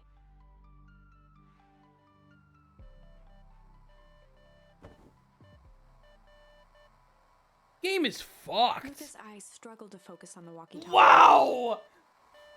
Didn't think you were gonna have... See? What I tell you! I know how to pick 'em! Oh, this is so good! Oh, this is so good. Rolo? Faintly, he could hear Rolo amongst the noise. Luka! Rolo, is that you? Luka! There! Rolo, it's the middle of the night. Luka, thank God. Listen, I don't know how long this thing will work down here. Down Rolo's here? voice was coming through more clearly now, but some words were still just static. Listen to me, somebody grabbed me yesterday. What? The man in the hazmat suit? It was... It took me to some sort of... I think I'm underground. Underground? Are you okay? Kinda. They seem more interested in something for now, at least. Mr. Kerr said you were home safe. Kerr? No. Trust. He's... Hold on, somebody's coming. Silent. Rolo? Rolo, where Luka are held you? Still, waiting for a response. His pounding heartbeat marking the passage of time. Okay, I think they're gone. Getting worse. I can barely Rolo's hear voice you. began to fade. Losing signal. Not much time. Mission control. You need to... The treehouse. The treehouse! The signal died for good. What's he trying to say about the treehouse? What's at the treehouse? The antenna. He wants me to use the antenna at the treehouse to get a better signal. Rolo, Luka you're a grabbed genius. the walkie-talkie and sprinted to the treehouse. Hook up the walkie-talkie to the radio in the treehouse. This is... Luka heard a group of footsteps approaching. He dashed behind the bushes to avoid being spotted.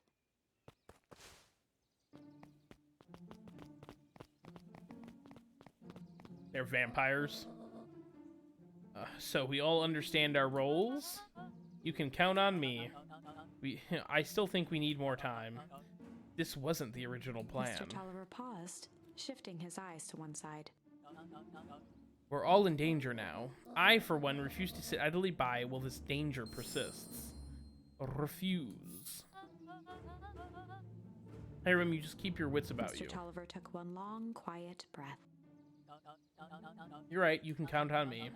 I just wish we could have made that deal with Eris Valentine. Her resources would still come in handy. As I said, I have no time to contact her after this call this morning. Plans change. How is Luka holding up? He's fine. We shouldn't lose sight of the fact that this is all... I know very well what all this is for. We have no choice. Operation Sparkplug has a new objective. Are we all in agreement? What the fuck is happening in this game? This has such like Stardew Valley Bugsnax energy. I knew it when we started playing the game. It looks cute on the inside, and then you get into you start playing the game, and it's a fucking listen. Flawless. Flawless. We'll reconvene after the festival.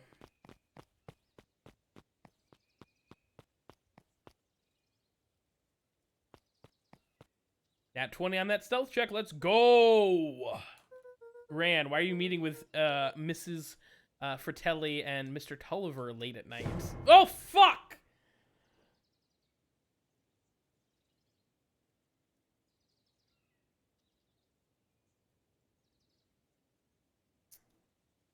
Done with this game. Done with this game. You and me both, brother.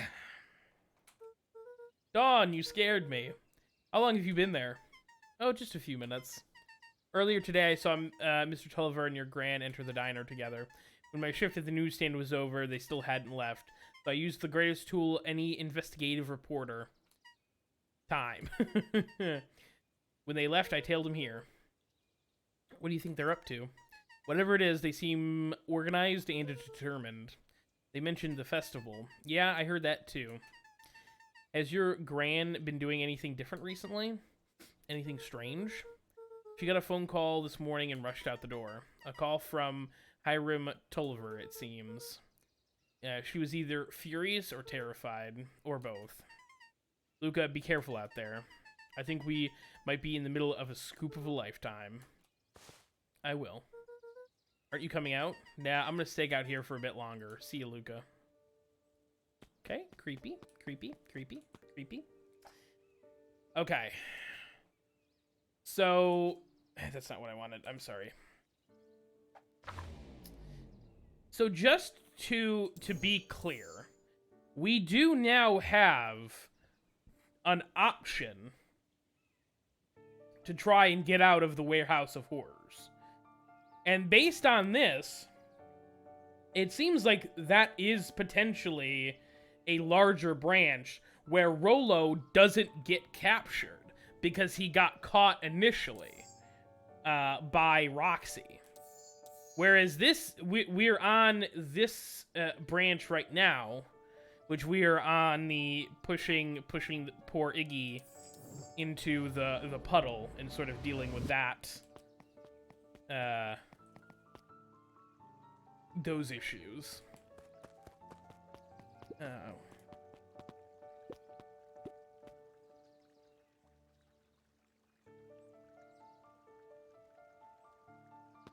And the music is phenomenal. I did it! I changed the sign. Splendid. Did anyone see you? I don't believe so. You were right. It was simple enough to just rearrange the letters. Odd choice for a prank, though. In situations such as this, The two odd boys is good. shared a mischievous grin. Can't wait for everyone to see the big reveal. It should be quite memorable. Let's make ourselves scarce for now.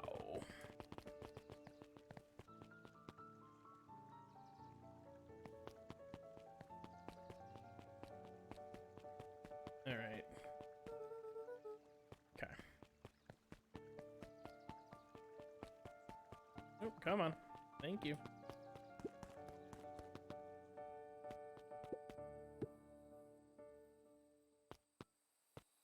We're gonna see if we have anything new in here. Ooh, struggle. Luka placed a sinker on the line. Sometimes the best stuff is at the bottom of the pond. Sure, sure.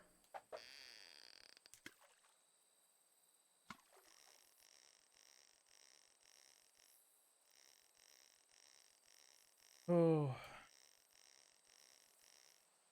I hope you're having a... Ooh. Message in a bottle? Malice 80 proof whiskey. A hard liquor for a hard man. Best leave that be. Takes a real piece of work to leave something like that lying around. It's very obviously like a message in a bottle. Like... But okay. Is... Oh god, I hope it's... Okay.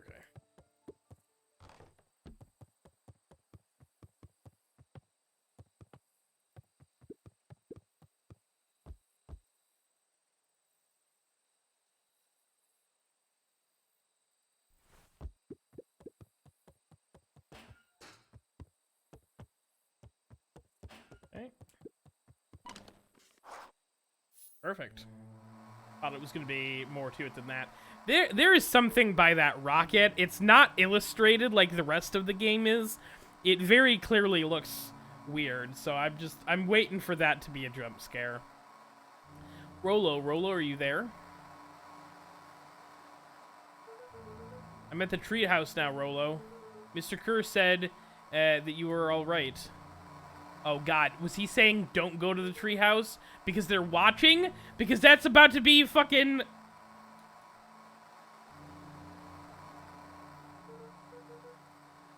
Oh, fucking...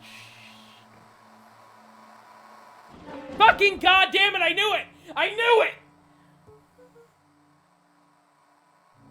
Luka could only see a cloaked shape behind the rocket. I've got weapons in here. You better come out right now. He strained to hear as a muffled voice began.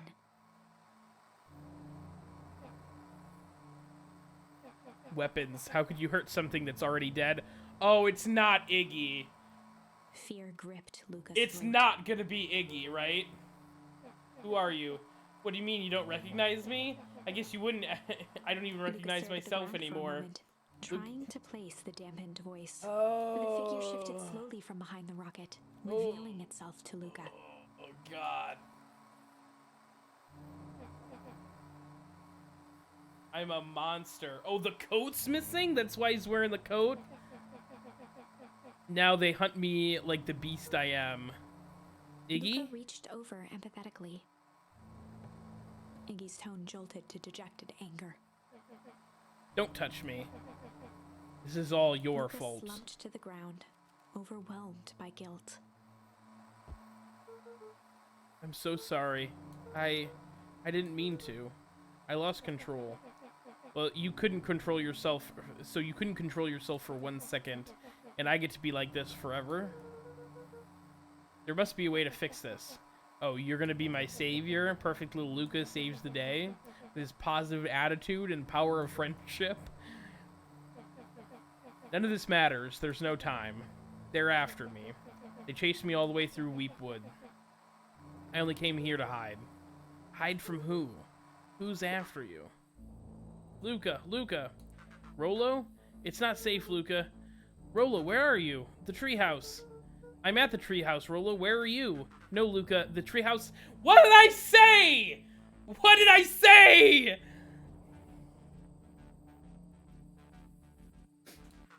They said they were going to go to the treehouse. They're trying to tell you to stay away from the treehouse. Who said they were going to go to the treehouse? The clipboards. There's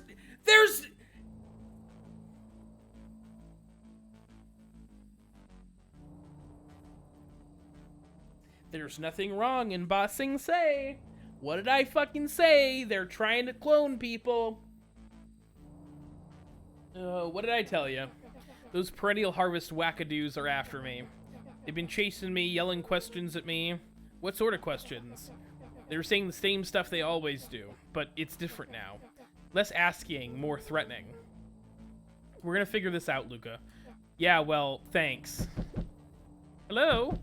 Is anyone present in this arboreal domicile? Crap, they found me. Luka, what's happening? Don't panic. You stay here and I'll find out what they want, yeah? Oh, fuck! Oh, no! Oh, fuck! Okay. Hello, Mr. Van Horn. We'd love to hear your thoughts. If you have any time for an informal chat, we'll be brief. Your time is valuable to us. Be down in just a second. Of course, of course, of course. Unsettling.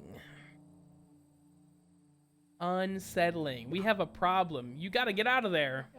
Who's out there? Is it them? Yeah, it's the clipboards. A bunch of them. How many? Maybe all of them? And yeah, you were right. They're saying the same stuff, but it's... the creepy knob is cranked to 10.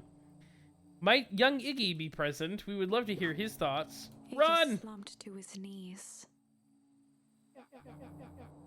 Oh, I don't know what to do. I'm just so tired. Luka, what do we do? Luka grabbed the walkie-talkie and headed for the window. Follow my lead. Luka and Iggy climbed up the back of the treehouse to its roof, where Rolo had constructed his MCDC, the Mission Control Defense Cannon. From behind the crowd of clipboards, William Kerr strode forward, a warm smile. What did I on his face.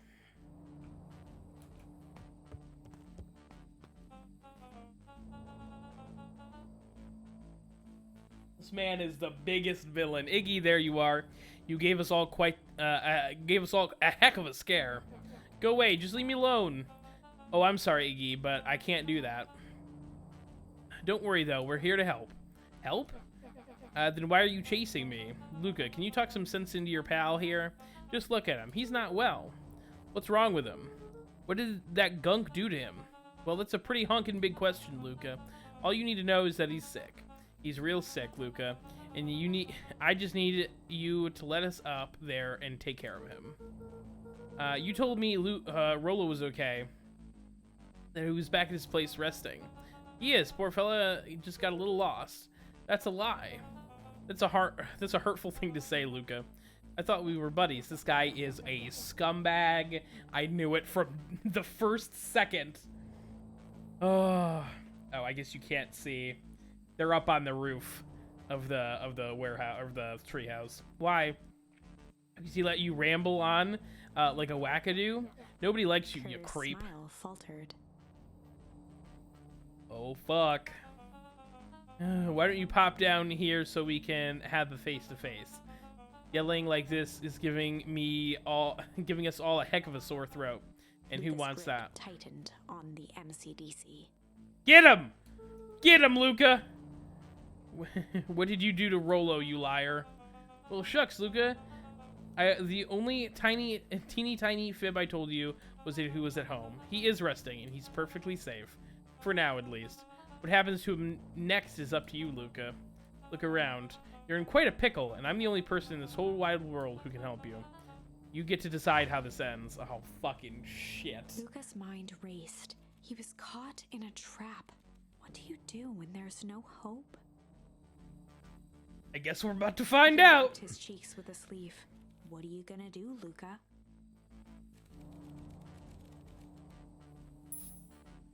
All right, fight it is.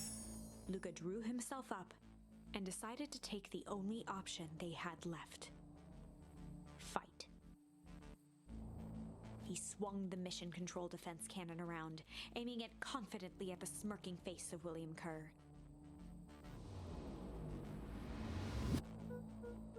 Hey, Mr. Luka Kerr. assumed his most insolent demeanor. Rolo sends. Oh shit! Oh, hit him with the fucking red wedding. Oh! That could have been better. That could have been better. Hey, that was uncalled for, more than a little rude, and just plain unsanitary. Luka, I did really think we were good pals, but a shame it has to come to Turned this. his back on the two boys. End this. With a nonchalant wave of the hand, he made his exit. Oh, we're As getting the clipboards another began one? to slowly advance on the treehouse, Luka looked to the end. That escalated quickly. Maybe discretion was the better part of valor here.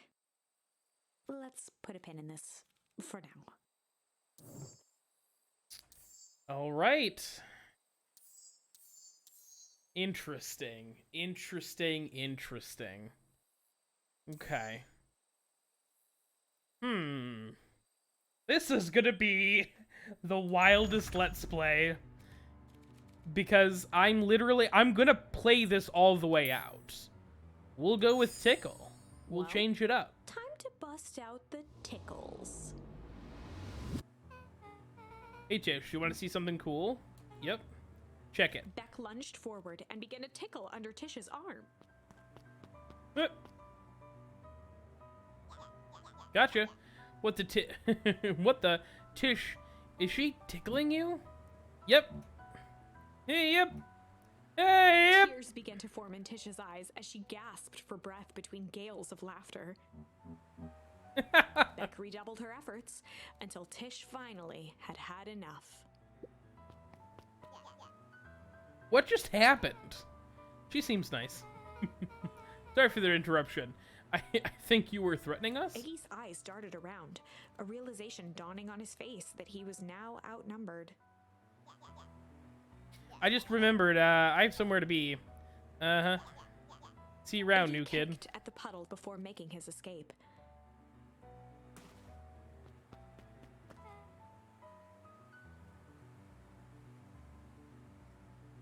Whoa.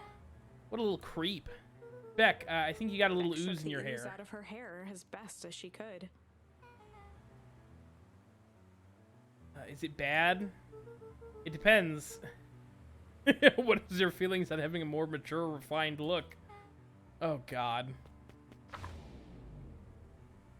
Chapter 4. The Best Policy. Luka paused for a moment, catching his breath. He'd only just met Beck, and somehow he already managed to drag her into this mess. Hopefully he could make it up to her. But Finding Rolo was his primary concern.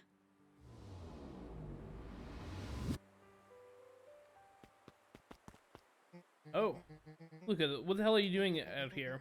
And why did a kid with gray hair just run past us in a Roxy panic? and Fitz looked drained. It was clear they'd spent all day searching. That's Beck. I don't care who she is. What happened?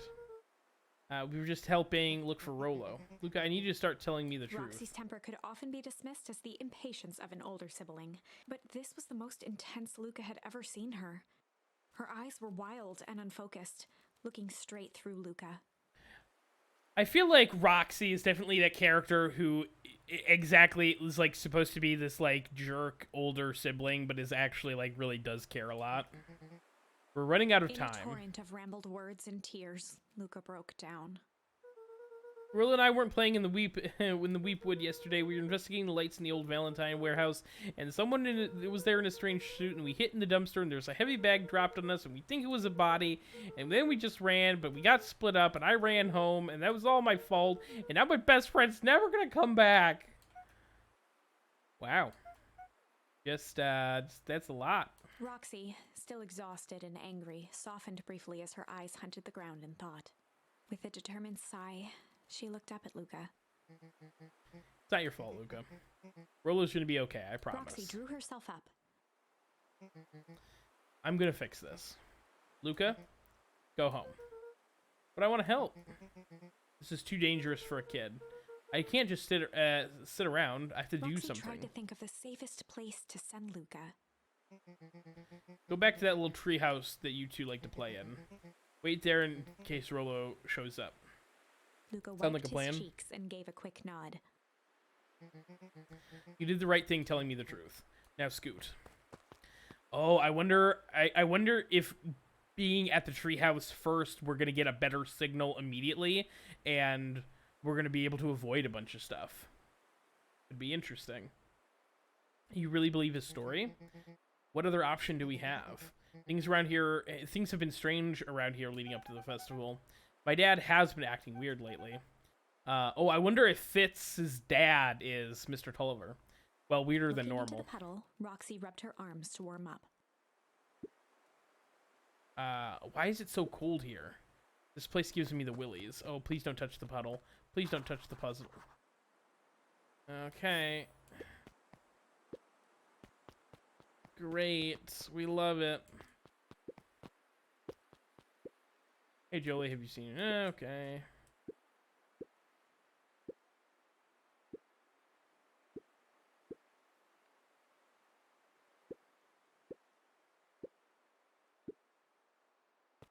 Okay. Luka peeked up at the beehive. It appeared to be deserted. I assume that was Beck's family we saw a while ago, having just, like, came into town. So I'm wondering,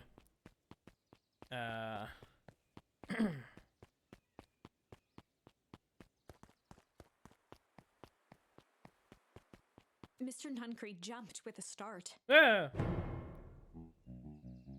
Wait, don't sneak up on an old fella like that. Sorry. Who were you talking to? What? Luka motioned to the phone booth.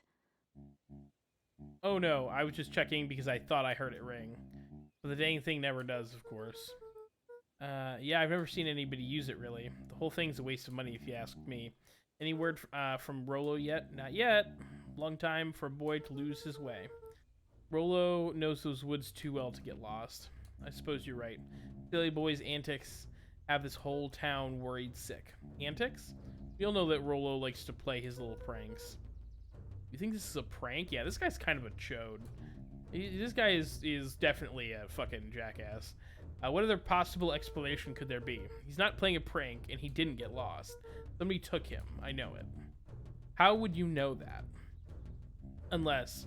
Luka, is there something else that you know? Mr. Nuncreed gently placed one of his substantial hands on Luka's shoulder. Dang it, boy.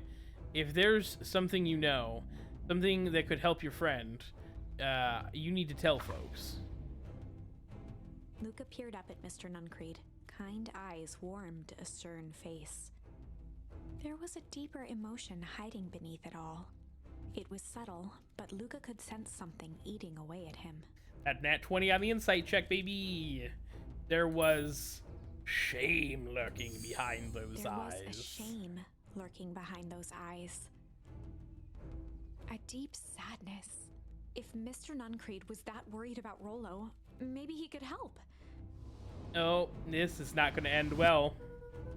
Rolo and I were messing around with the old Valentine warehouse. Mr. Nuncreed raised an eyebrow. Mr. Nuncreed also looks big enough to be the guy in the suit. I don't think it works out time-wise, but it's a little suspicious. You were with Rolo when he went missing? Not exactly. I was hiding in the dumpster. The dumpster? What were you doing in there? Well, at first we were just looking around, and then someone in a strange yellow suit came and dumped something on us. We both got scared and ran. It was the last I saw him. You got scared by some garbage? Well, that's why you don't go skulking around somebody's dumpster. But it wasn't garbage. I think it was a body. I'm sure it was just some trash. I'm sure you're a moron. No, there was a name tag. It said Deep Engineering. Mr. Nuncreed's shoulders slumped. I wish you wouldn't have said that. A deep sigh bellowed from his chest.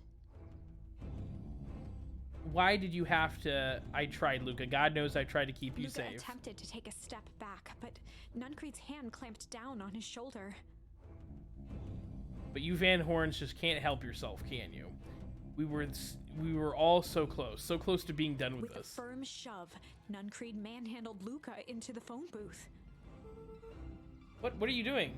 It's out of my hands now. The door latched shut with a mechanical hiss. Is the fucking phone booth a secret elevator? Shit. Oh no. As Luka pounded the glass, the floor dropped from under his feet. The inside of the phone booth was now a loose capsule plummeting at gravity's whim. Luka winced and pressed his hands to the walls. As he braced for impact, the capsule hurried to a surprisingly smooth stop. He felt a cold rush of air and opened his eyes with hesitance. Two large figures in hazmat suits occluded his view. Luka heard the deep, resigned voice of Mr. Nuncreed over an intercom. He knows too much. The end. Wait. No. This isn't the end. I know there's still much more. Somehow this went wrong. Okay, let's try something else.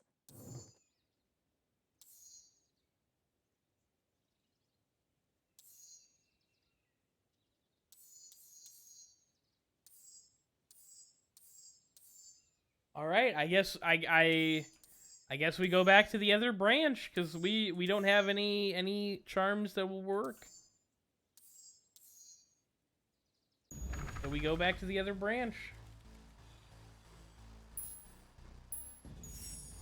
This is a story about struggle. Luka could hear a machine humming somewhere nearby. He felt around wildly, searching for something, anything that could help. His hands found a hard object, maybe a tile? He yanked it free, lifting the cold stone. Let me go! Luka swung the tile as hard as he could at the shape that still held fast to his leg. He heard the crack of glass as the stone hit the assailant's mask. With a muffled yelp, the hand let go. Oh, is it going to be one of the clipboards? Luka was free and scrambled to the door. He never looked back once on the long run home. Chapter 3. Oh, we're all the way back in chapter 3, baby. Everything's fine. The next morning, it was quieter than usual at the breakfast table. Only the sound of silverware and chewing interrupted the awkward silence. Finished drawing a mess. Yeah, we've already heard all this. Delivered to town today. Okay. Rolo and you get up to. Rolo had things to do, so I sort of poked around town. The jam down by the front door. There's 2 batches to drop off. One to Mr. Tulliver at the Bag and Wag. Deliver jam to Mr. Tulliver, and another to Miss Fratelli at the diner. Oh, and Mr. Nuncreed, he said he needed more. I suspected as much. But he seems to have taken a particular interest in my jam.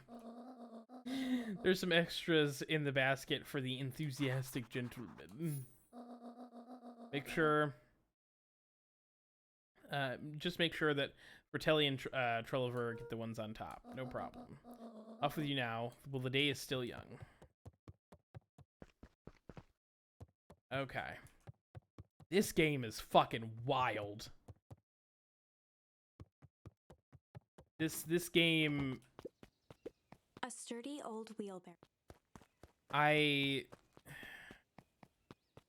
So now I'm assuming we're gonna go back through this branch. Since we've sort of gone all the way back. Not quite to the beginning, but... Oh.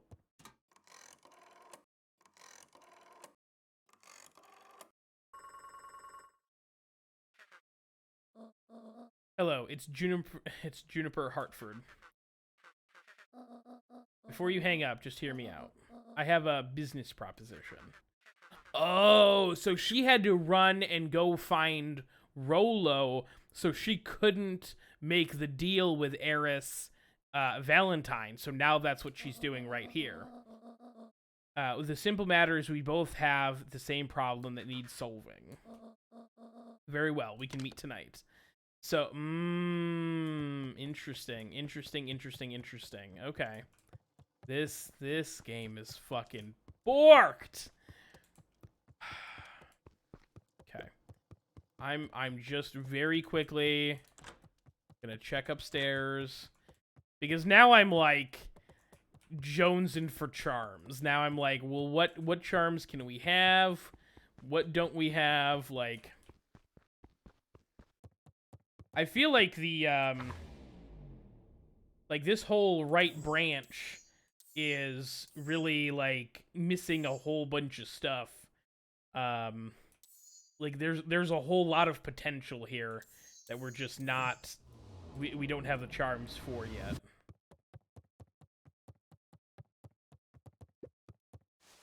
Alright. Just fucking... Oh, Rolo's back! Rolo's alive! Okay, sorry about yesterday. Roxy can be so annoying. But good news, no more boring chores for me today. Did you make it out to the old Valentine warehouse? So, what did you find? Give me that dirt.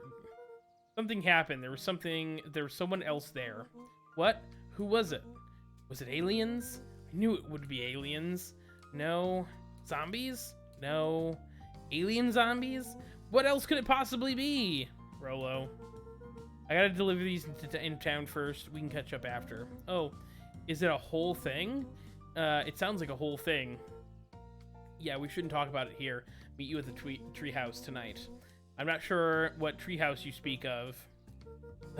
Meet me at mission control. Roger that, Space Cadet. Okay. Fantastic.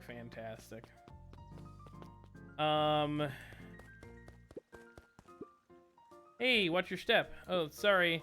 The whole family's of beetles here. They've gone missing. I thought they just sort of wandered around. Everyone has a home, Luka. Even Luka beetles. checked the soles of his sandals. I think we're okay. It's weird that they're gone. They went missing when the festival preparations began. You think the noise scared them away? Something like that. Just watch your step, okay? Alright. You can tell those jerks. It doesn't matter how many boxes they pile up. I ain't moving. Alright.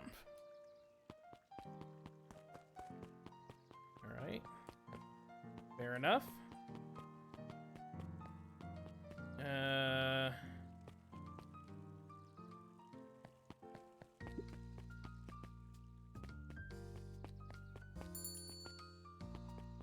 Oh, yeah, okay, this is... Well, if it isn't my favorite little jam runner. Hey, Miss Fratelli. Look at you. She leaned forward and pinched Luka's cheek. Adorable. You're all skin and bones. Is your Gran not feeding you? She is, it's just... I understand, you know? I taught your mama how to cook back in the day. You may not even remember, but you and her used to help out at the diner. See this picture over here? That's you helping your mom back in the day. So cute, running around with your little apron taking orders. Oh, the whole situation just breaks my heart. What happened with Eleanor? Break. Okay. I've got a feeling she's out there somewhere, yearning to be with you again. I hope so. A few things in this world can keep a mother Luka from her shifted son. the basket uncomfortably. Oh yes, Mrs. let's see here. Fratelli lifted the cloth and inspected the jam. Ah yes, they even have my name on them. How She thoughtful. carefully lifted out her jars of jam. I've got murdered a couple of times, basically. The store owner, Mr. Nuncreed, the one who has the hots for Luka's mom, definitely a villain. He shoved me in the new phone booth, and it turned into an elevator, and I was approached by two men in yellow suits and murdered. Iggy got splashed by the goop and turned into a half zombie, half human. And then all of the Bossing Say clipboards came to the treehouse to try and capture me. And then Mr. Kerr, William Kerr, the creepy-looking hyena guy with the teeth, who's definitely the villain, was like, yeah, I'm definitely the villain. Go kill him. And then the game ended again. So now I've had to go all the way back to Chapter 3 because I had a different choice with the exploring alone instead of exploring with Rolo. So I struggled and managed to escape the warehouse initially. So now I'm able to. I've been running around, and now Rolo appears to be safe. So it's a fucking it's wild. You tell your Gran hello for me, Luka. Will do. Deliver jam. What's this guy got to say? If I could just be left alone, young Mr. Van Horn. Oh, sure. Sorry to bother you. That's fair. It's just that Mr. Kerr asked me to make the opening speech at the festival. Being mayor and all, you might expect me to be a charismatic speaker. You look like you've been just... You've had a hard life. And I feel you just look sad, was what I was going to say, but that sounded kind of mean. I'm terribly nervous. I really don't think I'm cut out for this sort of thing. You don't look cut out. You look like you're about to start crying at any moment. Cut out for being a mayor or for public speaking? Both, I suppose. I never really had a choice in any of this. It's more of a duty to my family, for our legacy. It sounds like a heavy burden. As for the festival, just speak from the heart. I'm sure it'll be great. Yeah, friendo. Mr. Mayor Valentine, as opposed to the other Valentines. Alright, let's talk to... Hey, Dawn. Hey, Dawn. Hey, Luka, what's up? They've got you on jam delivery, huh? Yep. Have you seen the new kid around? New kid? Yeah, came in from the big city. Her parents both got jobs here. But get this, one of them is working for William Kerr and Perennial Harvest, and the other one is working for Eris Valentine. And the Valentines represent Beacon Hill's past. Perennial Harvest has positioned itself as the town's future. Must make for some interesting dinner table conversations. Yes, I can imagine.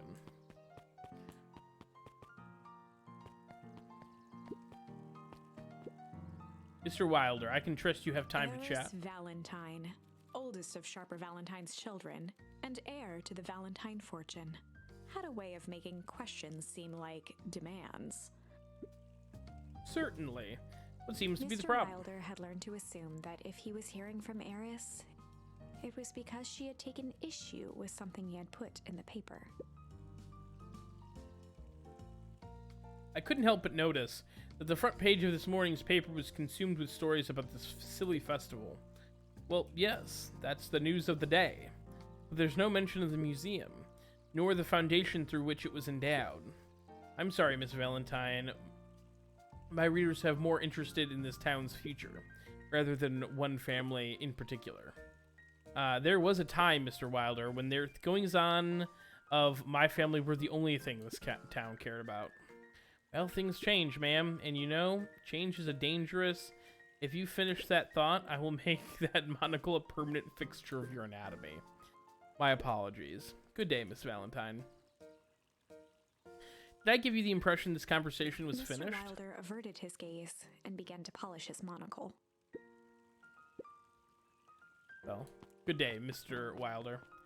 Yeah, Eris Valentine, kind of a brat. Oh, that's right. Okay. Huddled at his counter, Hiram Tolliver was meticulously shining apples. More accurately, Hiram Tolliver was meticulously shining one apple. Yeah. With a yelp, Mr. Tolliver fumbled the apple, flailing at the air as it fell. Oh, sorry. Oh, no bother, no bother. My Leaned cabbages! forward and lowered his voice.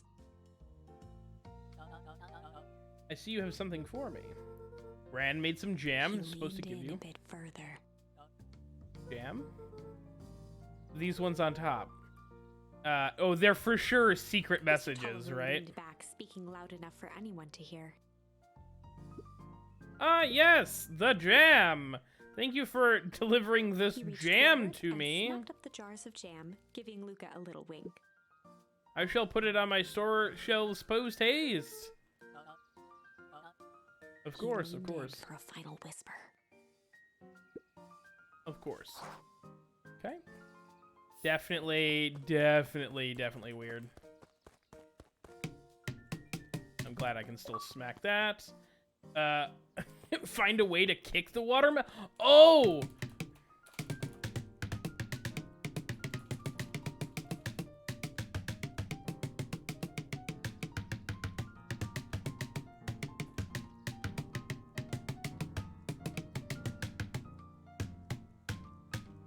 Okay.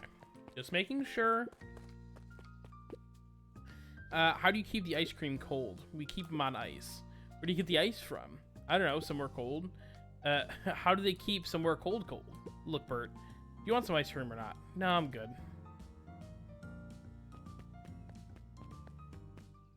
Oh.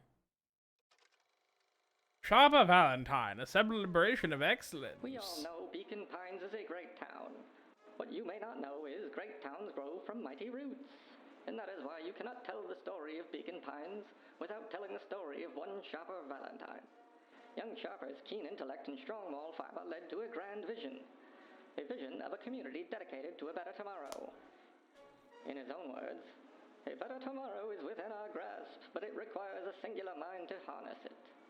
Lucky for us, he decided to grow that vision here in Beacon Pines. And how does one grow a better tomorrow? With fertilizer, of course. Valentine's Fertilizer Company became the lifeblood of a town yearning for purpose. But then tragedy struck. A scientific experiment gone wrong. An accident which took Sharper away from us far too soon. To this day, we struggle to pick up the pieces. But one foul harvest isn't enough to stop the people of Beacon Pines. The spirit of Sharper Valentine lives on. It lives in the hearts of everyone with a dream for a better tomorrow. Together, we will follow his example and grow a bountiful future. Paid for by the Valentine family and the Valentine Fertilizer Company Remembrance Fund.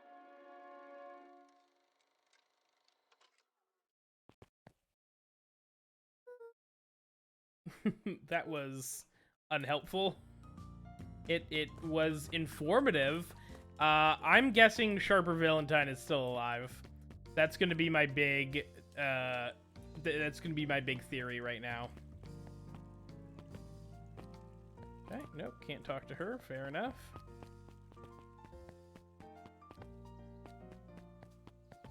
Can't talk to any of these folks. Okay, good to know. Oh, I can talk to the fountain lady.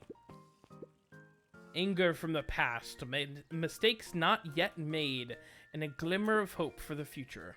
He carried them all in equal parts everywhere he went. Oh heavens, what a burden to hear.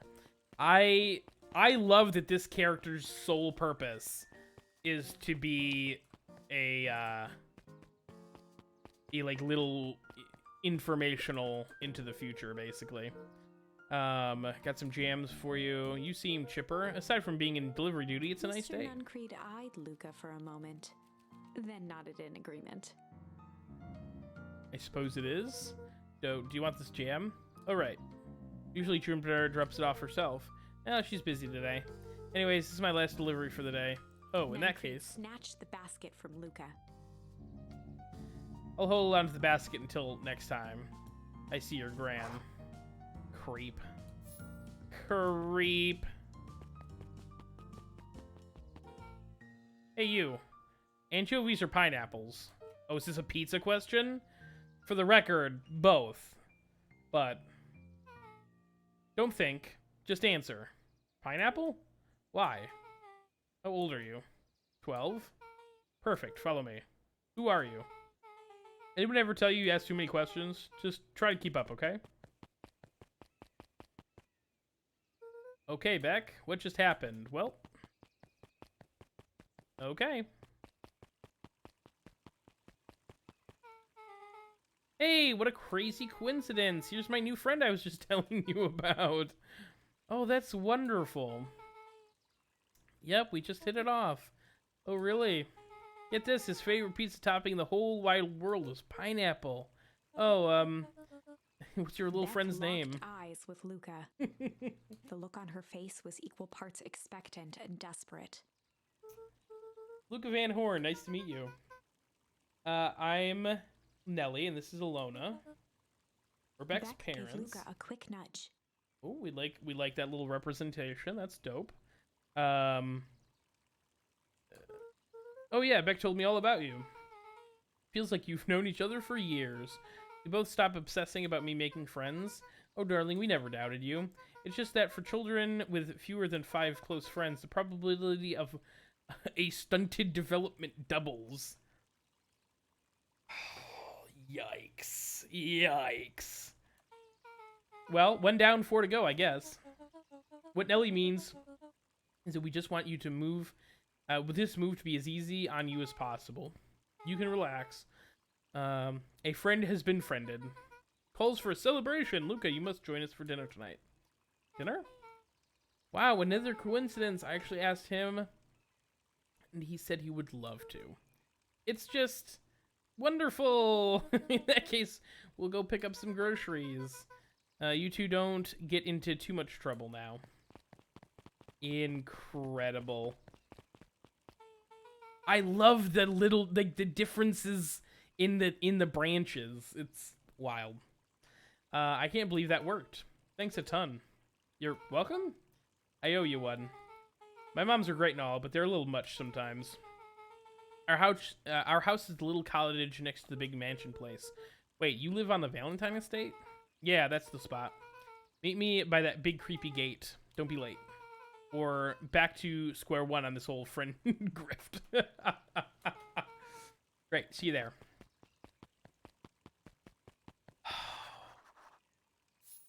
Meet. Oh, this is why. Okay, we're gonna take a quick break. Because I need to go. I think I'm gonna grab a slice of pizza and get a drink. But this game is wild. Wild.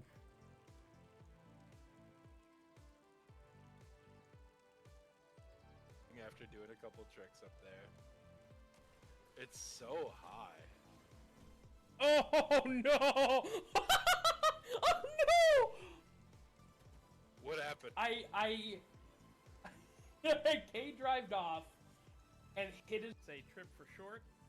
If that's not right, correct me. How are you today?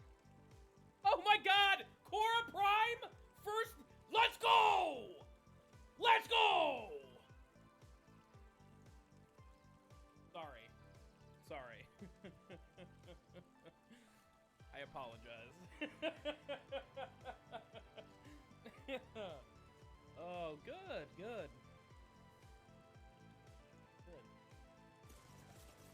They're right on me. Yeah, they're pushing. They know. I'm ulting.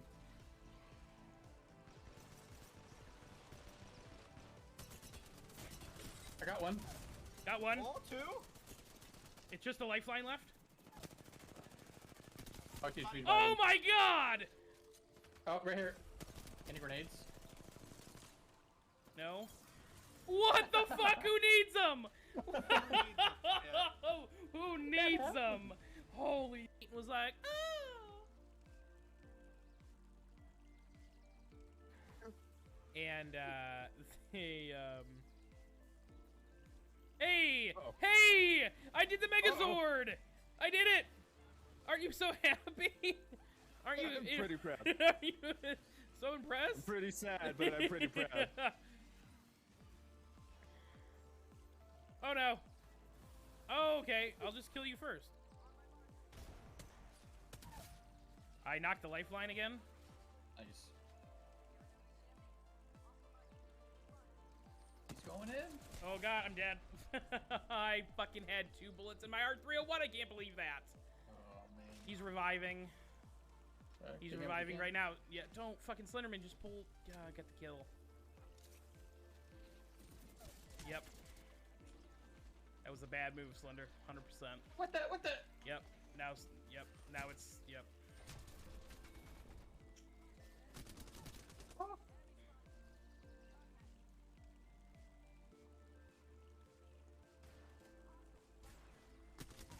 Oh my Good god. fucking That job. was so terrifying.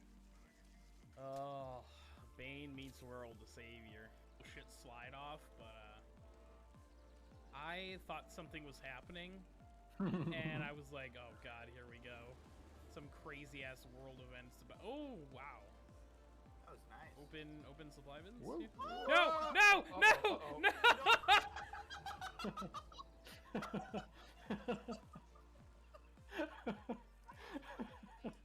Well, let me go get Speg back really quick. See, here it is. This is the whole point of the game right here. This is the whole point of the game. This fucking question right here. I'm convinced that this is all a fucking figment of this guy's imagination. He has an overactive comic book brain, and this is what it comes down to. He died in that car accident. He was extremely injured. He's on life support. Do you want to be removed from the project and accept death? Watch out for the blue. Oh no. I could not have possibly picked a worse fucking zombie to hit. And it was one of those things where you're like, I'm already mid doing it, and you're like, watch out for that one, and I'm like, fuck. I knew it was too late. Oh.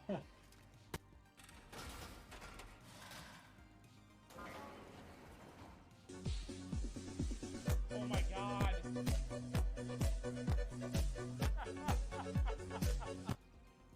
I straight up was like, that was so perfectly timed as I walked into the room. I'm like, what the fuck is happening? Oh, chicken noodles. Oh, my sweet boy.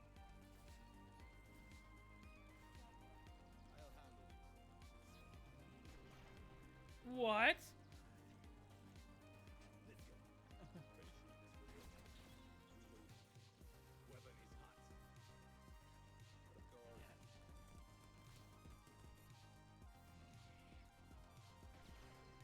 Of course.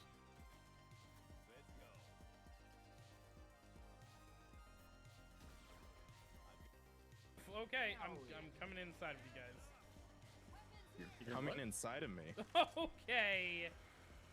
Okay.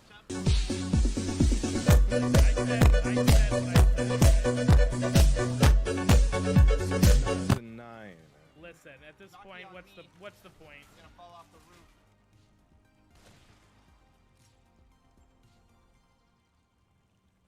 Can I get an ooh woo? Ooh woo?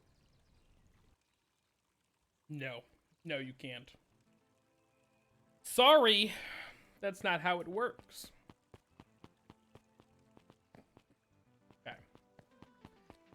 All right.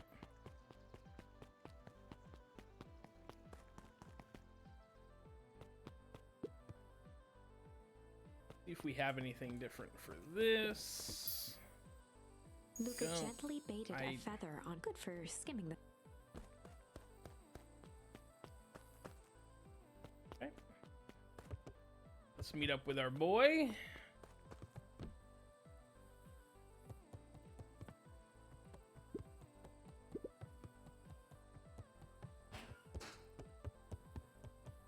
Didn't what's his name say he was gonna be here?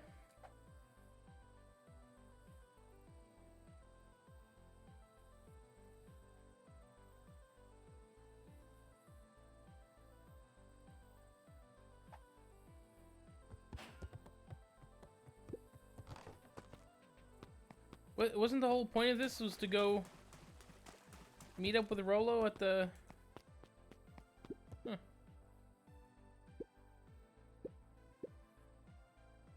Huh. I feel very sorry for this fisherman, man, because he is, really swinging and missing. Alright, I guess I'll just go meet up with Beck. Oh, hello. Good morning, Jeff. What's good about it?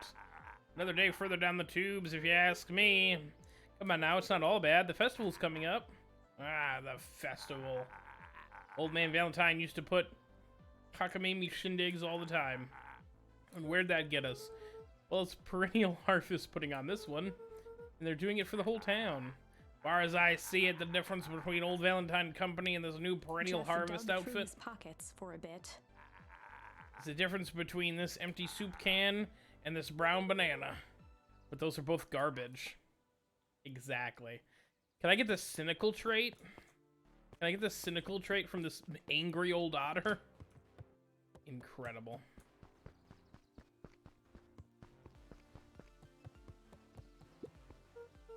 Hey, Kato. Good morning. Hope you find something. Maybe, maybe not. Try me. There's some weird stuff going on at the old Valentine warehouse.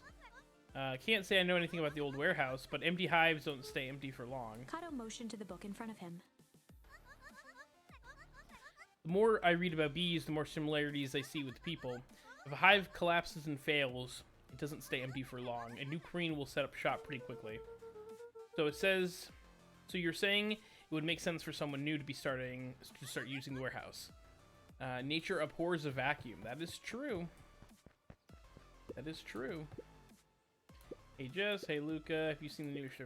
Not yet. No spoilers, please. It's awesome. It's a flashback. No spoilers! You get to see how mild-mannered Henry Adams becomes Hank Atomic, man of space justice. Jace, no spoilers. Oh, sorry. My point is you're gonna love it. Alright, Jace, catch you later. Kind of a jackass. Kind of a jerkwad. Yeah, that's what I get for doing what chat says, Slenderman, to be honest. It serves me right to ever fucking do something that chat says. Alright. Oh, that's right. I was gonna say. Oh, hey there, little buddy. What brings you out to this neck of the woods? Oh, I was just wandering around a bit. Wandering? How wonderful. Children, they're wonderful wandering. Oh, to be young. Anyways, I can't let you pass just now. Top Mr. secret Kerr business. winked with a wry smile. I'm just yanking your chain. Perennial Harvest is just He making a gave few Luka improvements. An energetic thump on the shoulder. Better head home now. The harvest awaits. Okay, sure.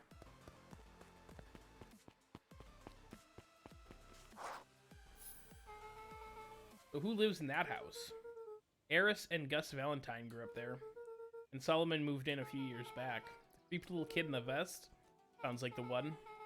Just 3 people live in that huge thing, but a bunch of shady stuff happens there all the time like that. Not really. The Valentines pretty much keep to themselves. It's empty and boring. Pretty much. What a waste. My mom says it used to be way busier back before Sharper died, before the foul harvest. Wait, that's like the 5th time somebody's mentioned this foul harvest thing. And you all use the same ominous tone. So eventually, you're gonna have to explain to me how that harvest got all fouled up. But we can't keep our parents waiting, or my parents waiting anymore this way. Alright, Beck, I'm coming. Most kids would have to ditch me by this point. Why are you still here? Look like you could use some help. You know what, Luca? You're not so bad. Let's just get through this as simply as possible. Just eat, smile, and nod. Fun. Great. Whatever you do, don't bring up their work. I think I can handle that. Took a long breath, then gave a firm nod. Here goes nothing. Chapter 4. Dinner with the Moodwills. Ilona Moodwill was worried about change. A Ilona. gardener at heart, she understood the necessity of change. relied on it even. But there was a difference between the controlled world of her plants and this cluttered cottage in a strange town. Almost done. Nellie was a blur of activity, digging through boxes. Sorry, love, couldn't find the dishes. We'll have to make do with paper plates. Dinner went by without much conversation. As she watched Beck and Luka finish up their pizza, Ilona let herself relax into the chair. The things she cared about were still here. Nellie finally had the job of her dreams. Beck was beginning to take root. Ilona's task was simply to tend to them. She could do that.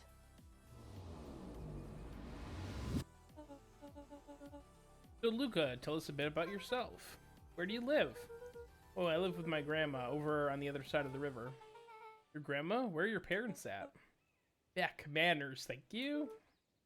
It's alright. My dad passed away in an accident at the fertilizer factory 6 years back. Oh dear. Nellie definitely seems like she'd have like a Minnesota sort of style accent, to be honest. My mom's been missing for a few months now. Like, missing? Luka's eyes were fixed to his plate, pushing a chunk of pineapple around with his finger. Nellie was the one who eventually broke the silence. Oh, how did you like the pizza there, Luka? It was good. Very good. Normally we'd put in more effort into Ilona dinner. nervously gestured toward the boxes. We haven't fully settled in here, Beck, and Beck mentioned that it's your favorite. I'm sorry, are we just skipping the part where he said his mom was missing? Beck! I'm sorry, Luka, this move has us all a little Luka tired. wiped his face with his sleeve. No, it's fine. Oh god, literally the one thing Beck said not to bring up. So Beck said you moved here Beck for work? gave Luka a swift kick under the table. Yep. Ow! I mean, what brought you to Beacon Pines? Oh, you were right the first time. We're here for work. Nellie won't tell you this, but she's a brilliant chemist. I don't know about brilliant, but I do love it. She's brilliant. Perennial Harvest just made her the newest lead researcher of deep engineering. Yeah, because the last engineer of deep engineering fucking died. Oh, she makes it sound more impressive than it is. I'm just happy that I get to make a difference in the world. Perennial Harvest is the forefront of evolving agriculture into something more useful than sprinkling water and excrement on the Glanced ground. over to Beck. She seemed to be holding her breath. What Nellie means, Luka, is that there are different ways to grow plants. Yes, some people talk to their plants and hope for the best, and some people happily leave their job to allow a loved one to pursue their dream. You swore Beck you slammed didn't... her fist into the table, perhaps harder than she intended. Hey, Luka, how about some dessert? I actually have to meet my friend Luka Rolo glanced soon. outside to gauge the time. The sky was darker than he expected, filled with ominous clouds. Looks like there's a storm brewing. I should get going. Oh, I didn't think there was any rain in the almanac. The almanacs aren't that useful around here. Luka wiped his mouth one last time with his napkin and started to get up. Thank you all for the pizza. It was really good. See you at the festival, Beck.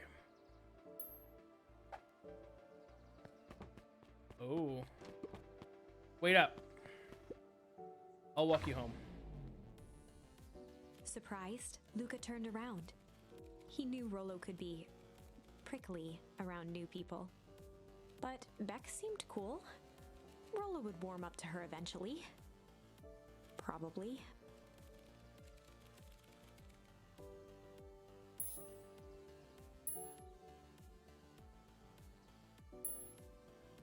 Ooh, this is huge. Let's go break. Luka began to respond, but the sky answered for him as the clouds above began to break, revealing patches of star-filled summer night. Moonlight filtered down, shimmering in the treetops.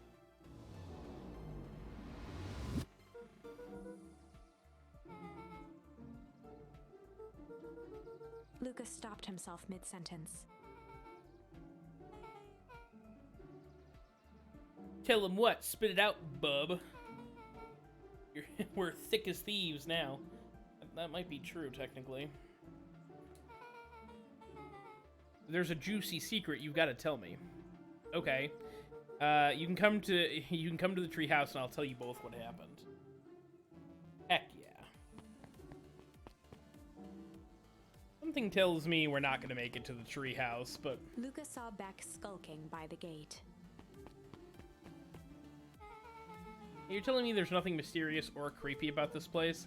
It's mostly boring and empty. I refuse to believe that. Big spiky gate, looming mansion, rich reclusive owners. It even smells Beck shady. grabbed the wrought iron bars and shook the gate. Mark my words, you decadent nightmare house. You will reveal your secrets to me! Let me in! Let me in! Incredible.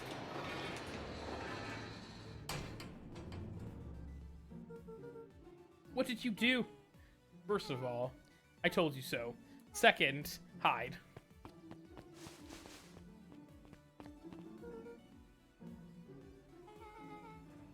Who's that she's talking to? Shh.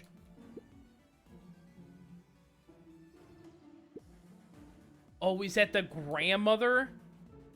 As long as everything proceeds as planned, there's nothing to worry about. The only thing I'm worried about is what's rightfully mine. If that means making some unsavory alliances, so be it. I couldn't agree more. There comes a time to suspend hostilities. I'll deal with our common threat. Now this is what I'm talking Beck's about. voice was an excited whisper. Shady, proper shady stuff. Someone in a suit like that tried to grab me yesterday. Seriously? Shh. You do understand that when this all inevitably fails, I will deny everything? I wouldn't expect anything less from you. You just worry about your part in this and let me handle the rest. I can't wait to see the look on that Rube Kerr's face. Yes, the truth will come to light. I'm still surprised you're so comfortable with the potential collateral damage. If there's one thing I've learned, it's that change is painful. I was expecting something shitty, but this is flat out supervillain talk. If you don't mind me asking, why?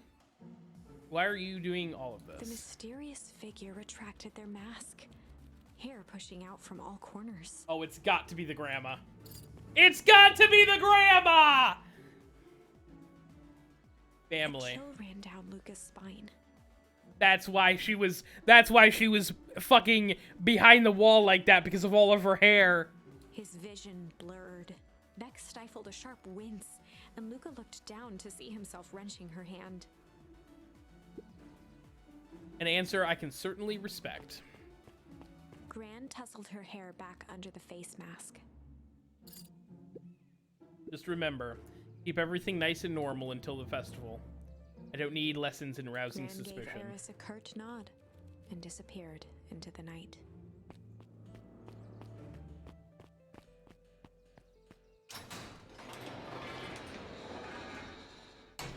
Fascinating. Fascinating. Chapter 5. What big ears you have. Luka sat shivering in the bushes, staring at his feet. After checking to make sure the coast was clear, Beck gave him a gentle tug on his sweater. We are now officially further in this timeline than we were in the last one. What's wrong? You look like you've seen a ghost. But why were you scared of that old lady in the hazmat suit? That was my Gran. That was your Gran? Yeah. Okay, well, I'm sure there's a perfectly reasonable explanation for all of this. Yeah, totally. Perfectly reasonable explanation, I'm sure. Let's just go to the treehouse and figure this out. Lead the way. Alright, now we're gonna meet Rolo at the treehouse. Oh, the mushrooms glow. Fascinating. Oh, I can't even go that way. Good to know. For the last time, there's nothing to worry about. Of course, we're not The worried. clipboard finished writing with a scratchy flourish and looked up. Just dotting our I's and crossing our T's. Well, try minding your P's and Mr. Q's. Nuncreed, arms crossed over his paunch, gave an exhausted sigh. there's anything else you need knowing, you'll know it. Absolutely. Just sign here, acknowledging everything is accurate. We'll be out of your hair in a flash. Oh, for the love of... He snatched the pad and scribbled his name so hard the pen nearly snapped. There. Now, would you like my eternal soul as well? The clipboards looked at each other for a moment, almost pondering the possibility, then broke into laughter as they walked away.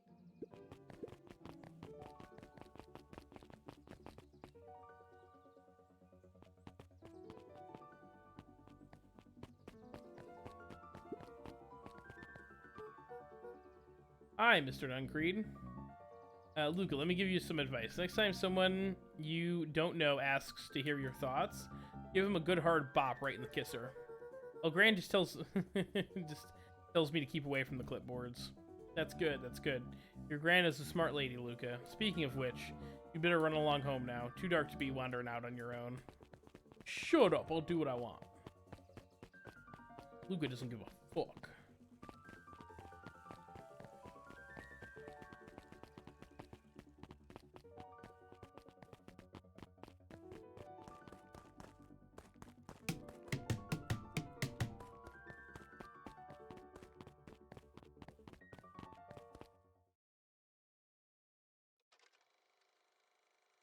Oh, is this going to play the whole thing again? We all know Beacon Pines is a great town. What you may not know is great towns grow from mighty roots. And that is why you cannot tell the story of Beacon Pines without telling the story of one Shopper Valentine. Young Shopper's keen intellect and strong moral fiber led to a grand vision. A vision of a community dedicated to a better tomorrow. In his own words, a better tomorrow is within our grasp, but it requires a singular mind to harness it. Lucky for us, he decided to grow that vision here, in Beacon Pines. And how does one grow a better tomorrow? With fertilizer, of course. Valentine's Fertilizer Company became the lifeblood of a town yearning for purpose. But then tragedy struck, a scientific experiment gone wrong. An accident which took Shopper away from us far too soon. To this day, we struggle to pick up the pieces. But one foul harvest isn't enough to stop the people of Beacon Pines. The spirit of Shopper Valentine lives on. It lives in the hearts of everyone with a dream for a better tomorrow. Together, we will follow his example and grow a bountiful future. Paid for by the Valentine family and the Valentine Fertilizer Company Remembrance Fund.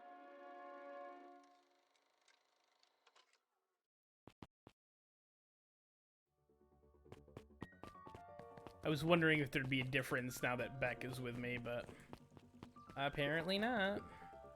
The answers you seek will be revealed to you in due time. The question is, the figure intoned, are you prepared to live with the truth? I love this game. I better not dilly-dally. Another day, another dollar. See you tomorrow, Z. Have you noticed how all the perennial harvest folks order the same drink? Decaf cappuccino with extra foam? Why? I don't know. Just thought it was a little odd. Pretty weird for sure. Well, the customer's always right. See you bright and early tomorrow. I can't wait. Yay.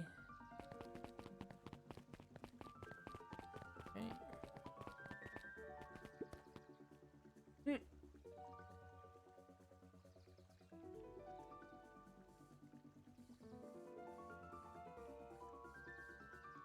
I'm convinced that there's something with this, but... William Kerr and Gus Valentine proudly surveyed the half-covered festival banner. It's all coming together quite nicely. Couldn't have done it without you. Gave a half-hearted shrug. I'm not sure about that. Nonsense. That reminds me, I wasn't able to thank your sister for her contributions. Yes, she's been indisposed of late. She doesn't look much like me, does she? Oh no, it's not that at all. She's just been busy. Of course. Regardless, I would be forever grateful if you would pass my thanks on to her. The History Museum adds a real air of import to the whole affair. And we wouldn't be very well celebrating the story of Beacon Pines without including the Valentines. My father was a great man. You're darn tootin' he Kerr was. locked his arm on Gus's shoulder. Well, I mean the entire Valentine family. Present company included. Can I ask you something, Mr. Kerr? Call me William. Ask away. William, why are you doing all of this? Gosh, I never felt like one needed a compelling reason to throw a party. Not just a festival. All this. There's gotta be 100 down in their luck towns out there. Why is Perennial Harvest so invested in helping Beacon Pines? You know, I love most about the agriculture business? Seeds. Seeds? Yep, little bundles of With a potential. glimmer in his eye, Kurt gestured grandly toward the horizon. You treat a seed right, nurture it, feed it, and it can grow into something truly special. You see potential here? Undoubtedly. The seed of greatness is already under our feet. All it needs is a little nudge, and the right leadership, of course. Oh. Good night, Mayor Valentine. Bye.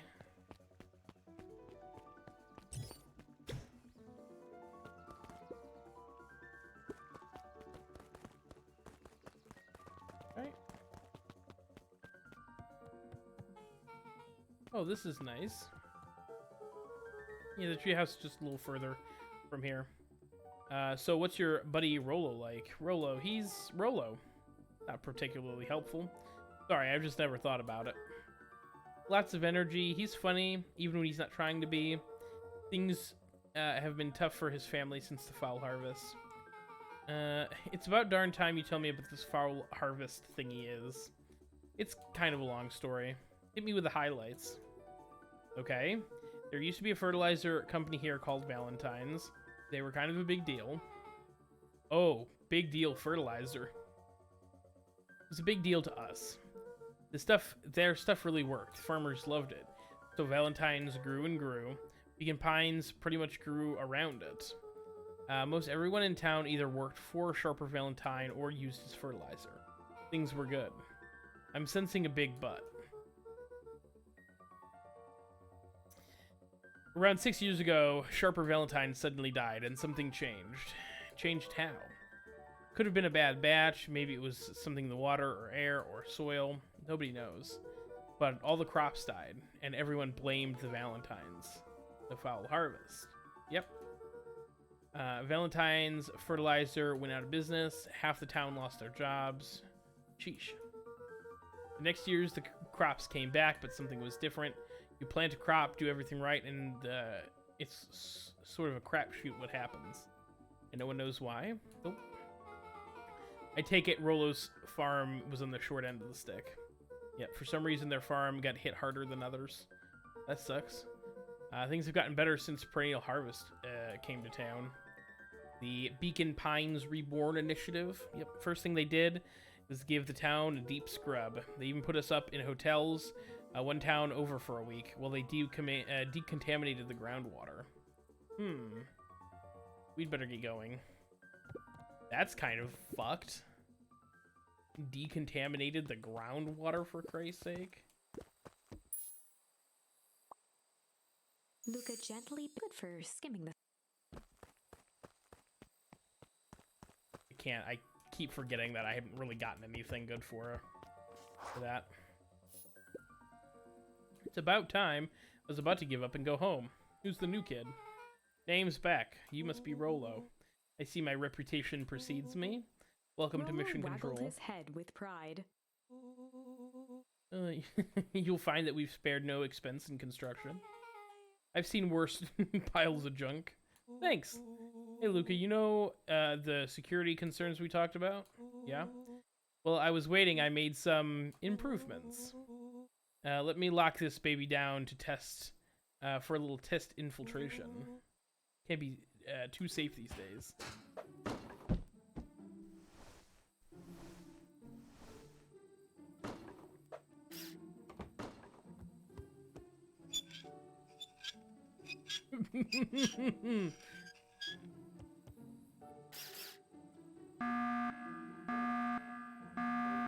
Perfect. He goes all out, doesn't he? Always. Okay. Tutorial time! Oh, well.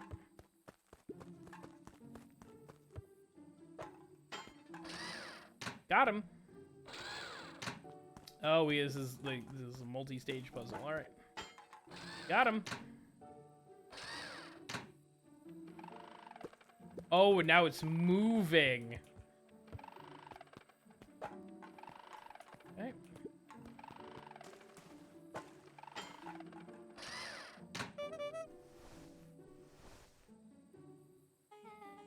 Where do you guys get all this junk from in the first place? There's a guy in town named Jeff who trades this junk for snacks. Junk food for junk.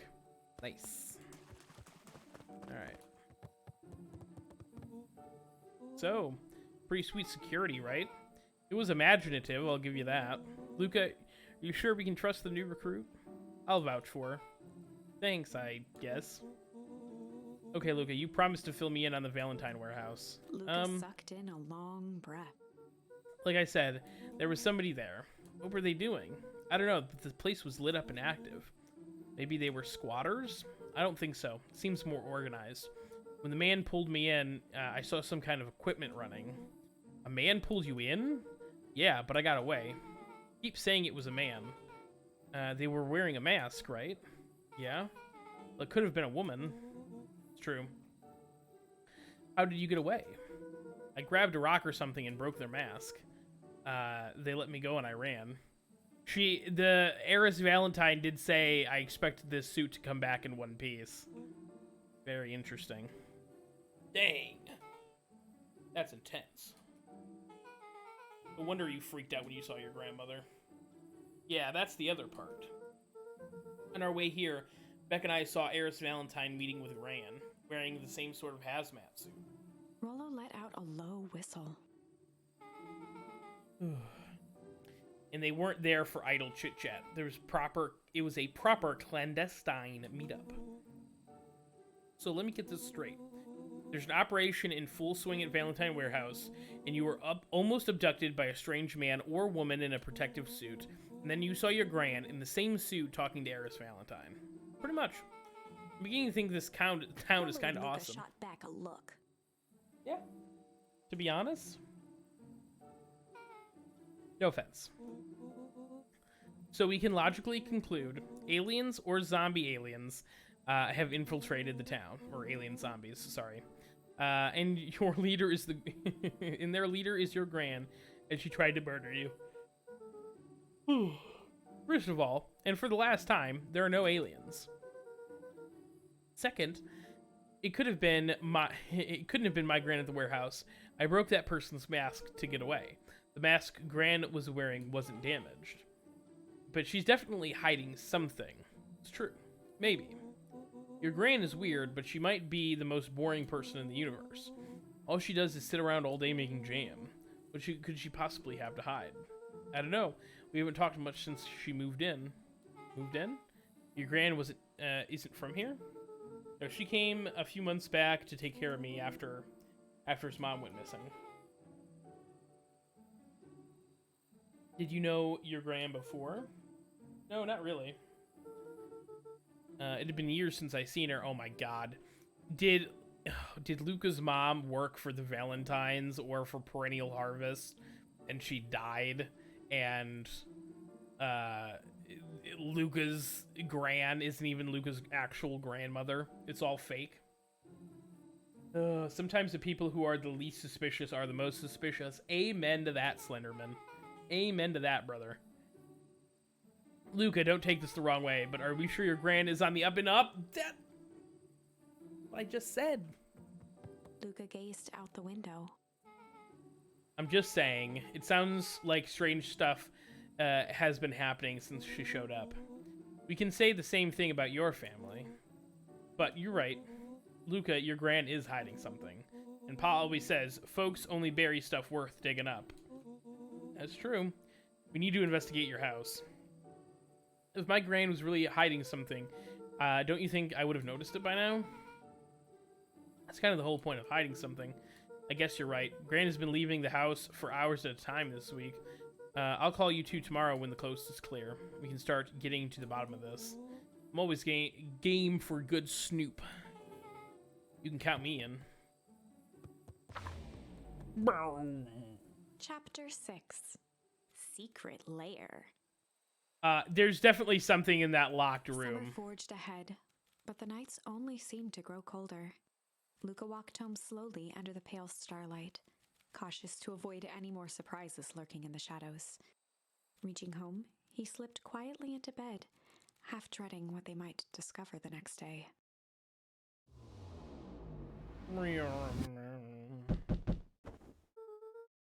Oh. Oh, I was gonna say, gotta get my fit on, fit check. Okay, alright, I'm coming, I'm still in bed. Easy. Oh my god, if this is fucking Rolo and Beck coming in at all hours, it is, you rat bastards. Rolo, what on earth is this? This ridiculous thing on your head. Oh, this? This helps me think. You're gonna need a lot more of those. Joke all you want. I will see who's laughing when I crack this case wide open. Is the coast clear? Yep, whatever she's been up to this week, she's been keeping her busy most of the day. Very well. The game is afoot. Luka and Beck rolled their eyes as Rolo strutted across the room. If I were a Gran, where would I keep my deepest, darkest secrets? Perhaps where you'd least expect it. Rolo flung open the cabinet with confidence. Aha! He coughed as a veil of dust hit his face. Got him. I think it's safe to assume anything that dusty isn't what we're looking for. Maybe that's just what she wants you to think. Then again, any good detective knows not to trust their first hunch. Also true. First hunches are for suckers. Get 'em! Eureka!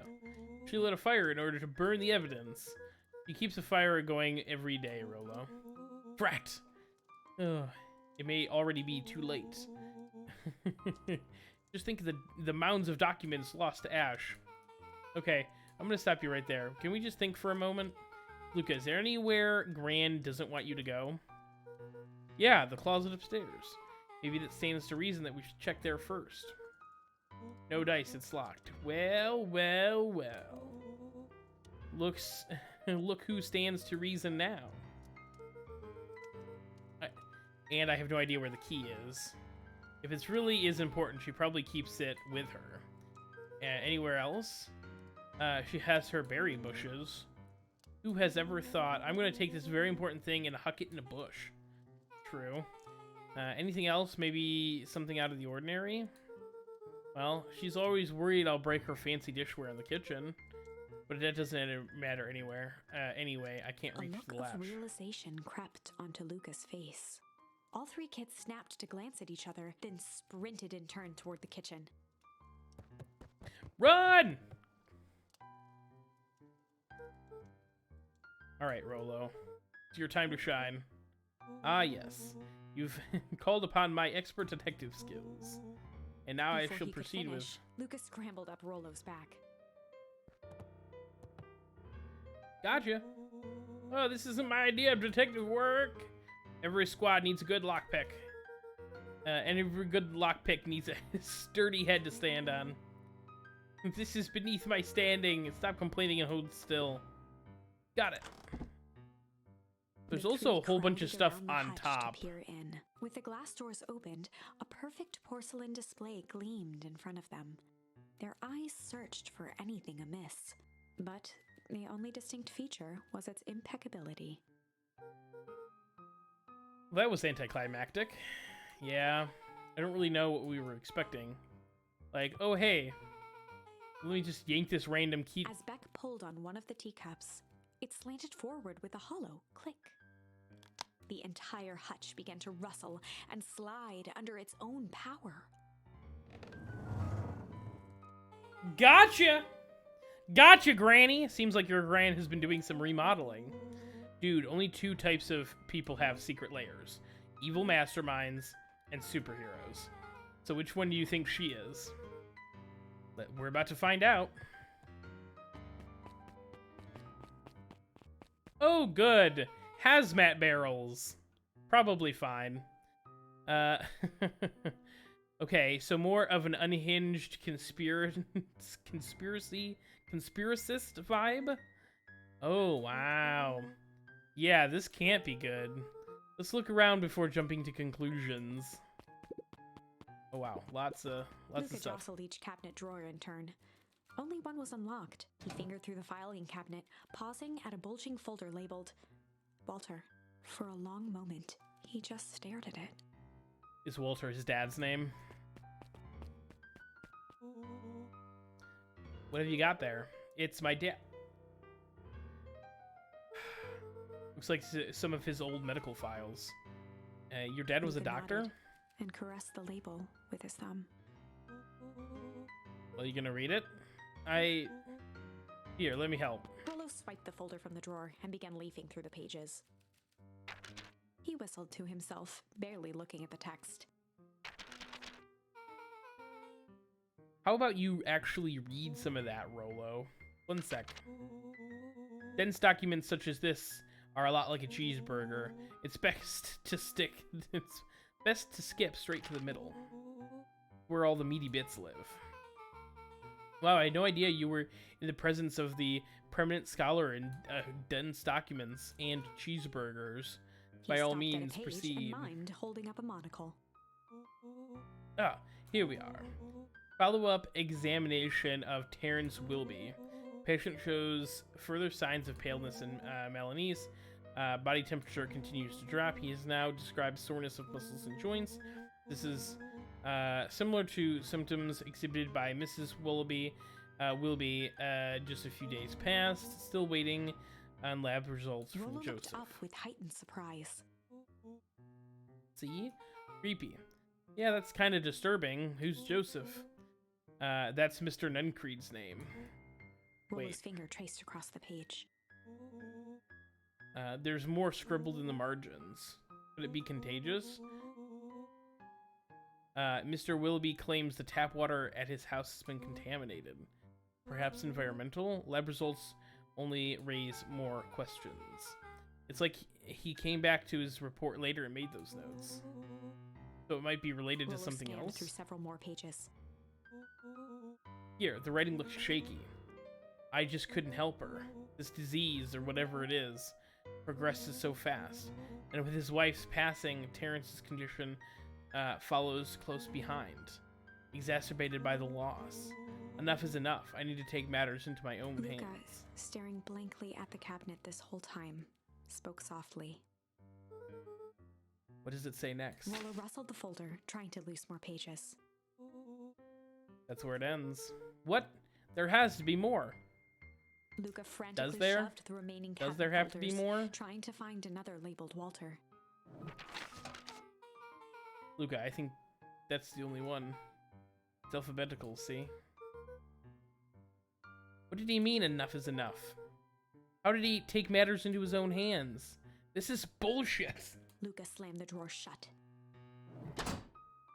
A spider web of string connected photos of people from the town, interspersed with hastily scrawled notes. Well, she sure has kept herself busy. Is your Gran a serial killer? I'm starting to get a vibe. Don't be ridiculous. Sure, she's just tracking the movements of everyone in town, out of the kindness of her heart. She put little symbols by some of them. Yeah, Mr. Nuncreed has a check mark. The clipboards are all inside a big circle. My moms are both on here, both with question marks. Gus Valentine has a question mark. The heiress has a question mark that's been crossed out. Mr. Kerr has a bullseye. The killer has chosen her next victim! I don't know what any of this means. Whatever it means, it's probably not good.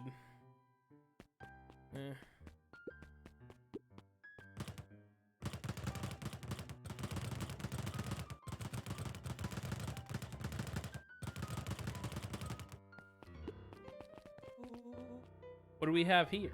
Barrels marked caution explosive. And jam jars? Oh my god.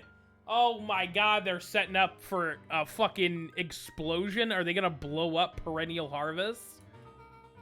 There's enough jam to feed the whole town. What kind of incendiary jam is your Gran making? She could have had me walk around. She wouldn't have had me walking around town delivering bombs, right? That's exactly what she did, my Rolo guy. casually spun open a lid and dipped his finger in the jam. That's exactly what happened. He Huckleberries. smacked his lips. Into brown sugar and ink? What? Rolo plunged his hand in the jar, fishing out a soggy slip of paper. Rolo offered the slimy note to Luka and licked his fingers clean. It's addressed to Miss Fratelli. A Gran Jamgram? We love that. It says, last night I used the disguise Eris provided to scout the location. The timing window should be possible. Operation Sparkplug is a go. Aw, man. Are they doing a heist? Whatever it is, it can't be good. So more of a bombshell than a bomb, am I right? You're near here, so I'll let that slide. But I'm the bad joke guy around here. Got him! Got him! Alright. Let's see if that incendiary opens up anything.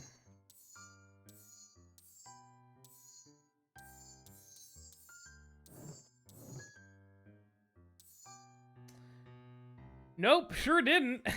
Sure didn't. Alright. Perfect. They crowded around a worn-down old map of Beacon Pines. Ooh, this looks like a treasure map.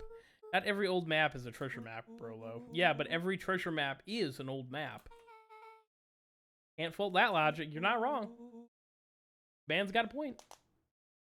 Look, there's even a pathway drawn on it. It starts at the entrance to town, and if we follow it, traced the path with his finger. it leads right to the Valentine warehouse. He jabbed down at the end point. Obviously. Town square? There's a fountain in the middle of town. What a weird place to hide treasure. Rolo, that doesn't look like treasure to me. The end of the path is the same symbol as these explosives over here.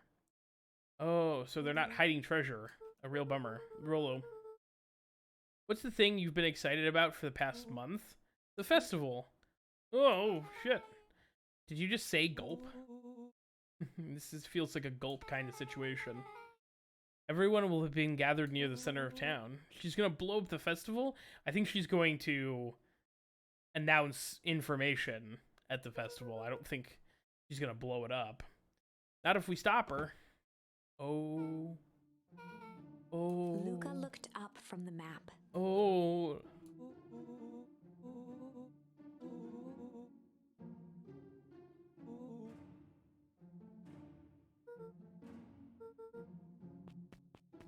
Beck flicked off the light, and they became statues in the dark. Overhead, creaking floorboards bent under slow, deliberate steps. The kids looked up, the tilt of their necks following each footfall.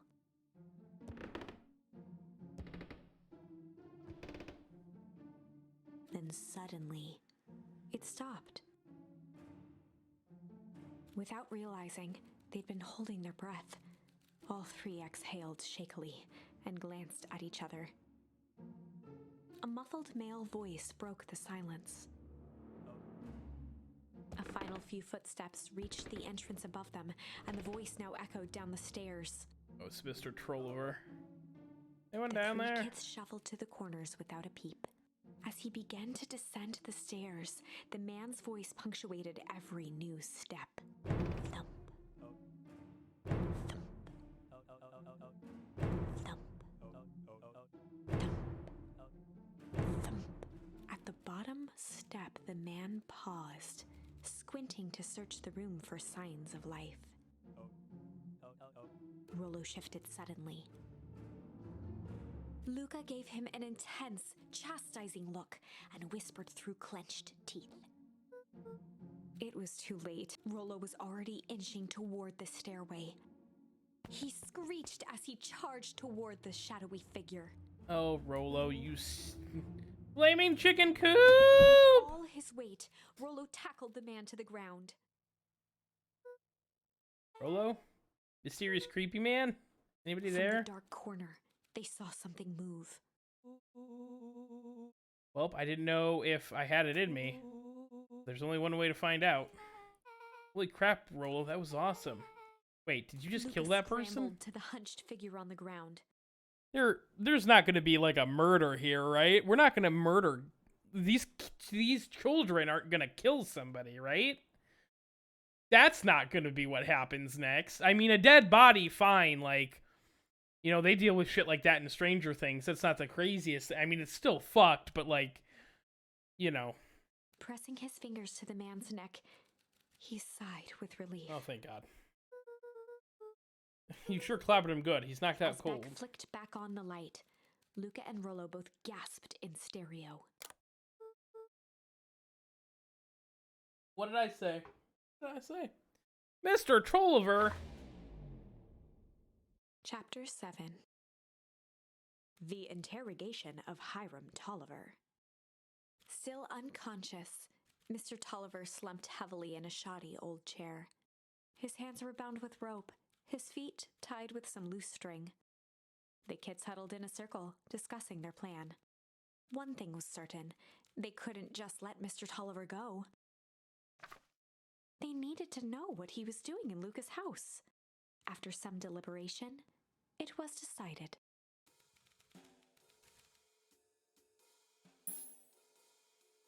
Oh, no.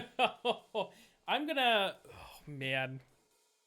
Good cop, chill cop. They'd run the classic good cop, chill cop interrogation. Yeah, I'm sure this is how this is supposed to work. I'll handle this. Just play it cool. Luka walked calmly to the light switch, flicking it off and on a few times. Mr. Tolliver shook his head, gathering his wits. Golly, that I sure got my bell He rung. looked over to find Luka, who returned a calming grin. Sorry, Mr. Tolliver. This is all a big mistake. Luka, what are you doing here? What? Why'd you have me strapped down? No one's fault, really. Rolo just got a little startled. Rolo's here? Rolo and Beck emerged from hiding to give a timid wave. Well, all right. Mistakes happen. You kids gave old Hiram a good scare. Now let me out of these ropes and we'll call it Luka even. glanced over to Rolo and Beck, who replied with skeptical looks. Mr. Tolliver, why are you in my Gran's basement? I'm here to help, of course. Help with what? What's my Gran up to? If you just cut me loose, I can show you. Why does every adult treat the kids like dumbasses? Like, come on. How do I know we can trust Mr. you? Tolliver exhaled with disappointment. Luka, have I ever done wrong by you? No. And since your Gran moved to town, haven't I been nothing but welcoming? Yeah. Then why would I turn my back on your family now? It's just all this stuff seems pretty weird. A board with names of people from town, an archive of my dad's old disturbing patient Luka notes, gestured to the corner. barrels of explosives. I can explain everything. You just need to untie me. I don't actually need to untie you. You can just explain things, to be honest, Luka but... looked again to Rolo and Beck. This time they shrugged. Luka began to slowly loosen the bindings. Mr. Tolliver gently rubbed his wrists. That's a good lad. This will all make sense in He time. edged imperceptibly toward the stairs. Yeah, this is as he going to spoke. end poorly for us. You see, this town has secrets, Luka. A very dark past Before the indeed. kids He's had gone. even noticed his He's movement, gone. Mr. Tolliver was at the light switch. Yeah. A past that must be He brought punctuated to his final words by flicking the switch and rushing up the stairs. light. See ya, Beck son jammed of into a... the wall and turned back on the lights. It was too late. Rolo confirmed what they all heard. He just locked us Mr. down here. Tolliver's muffled voice came from behind the door. I wasn't lying, you know. This is for your own good. You kids just keep tight down there. Let the adults They looked handle this. bewildered at each other. Play it cool, huh? Not now, Beck. They heard the staccato thump of quick steps exiting the house. The kids looked down in resignation. This isn't how it goes in Hank Atomic. For some Yeah. reason, they'd always assumed it was up to them to save their town. Yeah, like every Pokemon game before they started pulling the bullshit that they did in Sword and Shield. Luka opened his mouth, hoping to conjure some magical words to make this right. Only a hollow croak escaped. The end.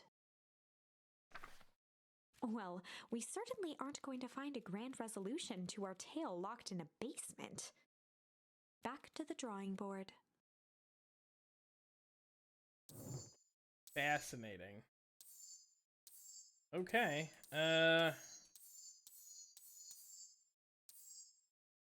Guess we go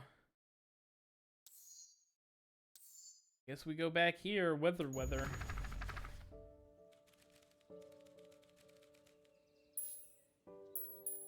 See, now my curious thing is that I don't know how many charms there are. That's the issue. Luka began to respond, but the sky answered for him as the clouds above began to rumble with ominous thunder.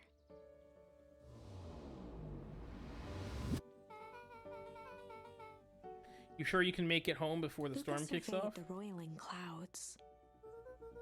I'd say the odds are good. Maybe you should stay here and I'll just make a break for it. At that moment, the heavens opened up, unleashing torrential rain.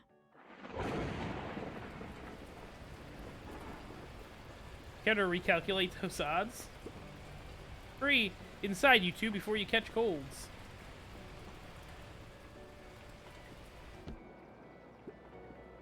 Luka, Nelly will keep trying to reach your Gran on the phone. In the meantime, you two hold tight. This is fascinating. Sorry, not much to do up here. Most of my stuff's still in boxes.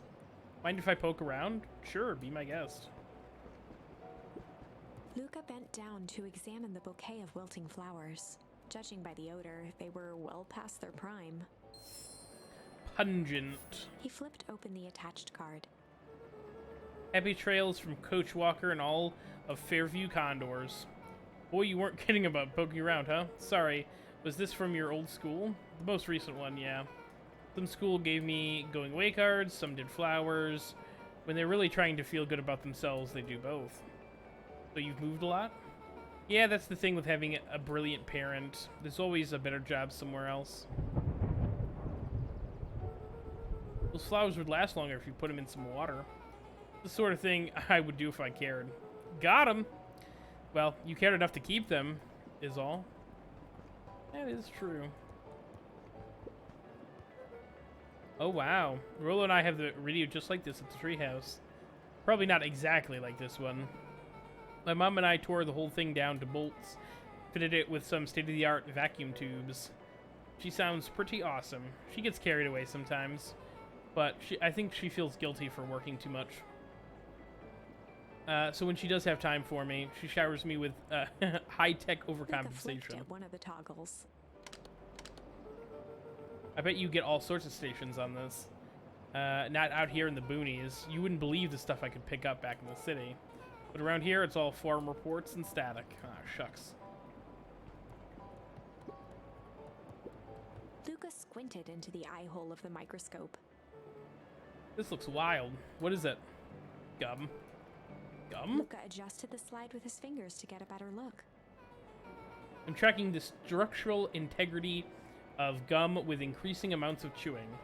Chewed this one for 47 Luka wiped days. his hand off on his sweater and gave a nervous laugh.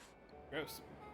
It's weird, I know. Beck looked down, timidly least you tapping know the it. ladder with her feet. You think it's weird, don't you? A little. But weird can be cool. Luka, can I ask you something? Of course. Superhero landing. Dang, did that hurt? I'll be honest, it hurt more than I expected. See, the superhero landings are not cool. Well, at least you looked cool doing it. Beck took a moment to watch the rivulets of water running down the window. You ever feel alone? Like, even when there are people around. Well, Rolo can be pretty absent-minded sometimes. I'm serious. You ever feel like your family doesn't care what you want? It didn't used to feel that way. I know Gran loves me, but sometimes when she looks at me, it's like she's looking at a problem. Luka took a deep breath, exhaling slowly. I know the feeling. How do you feel? How do you deal with that? I guess I haven't yet. But one thing my dad told me when I was little, don't hold a grudge, especially against yourself. If you try to hold it all in, you're gonna pop. So then, what do? You don't know what to do. Dad never told me that part. Something I've figured out on my own, though. You gotta do something. Anything. Here. What are you doing? I don't know. Something. We're gonna register our complaints with a storm. Listen here, you miserable universe. Stop jerking me around. I just want things to go back to the way they were. Everyone tells me it's gonna be all right, and things are gonna Luka change. let out a feral scream that echoed into the night. Every time something changes, everything gets worse. Screw this town.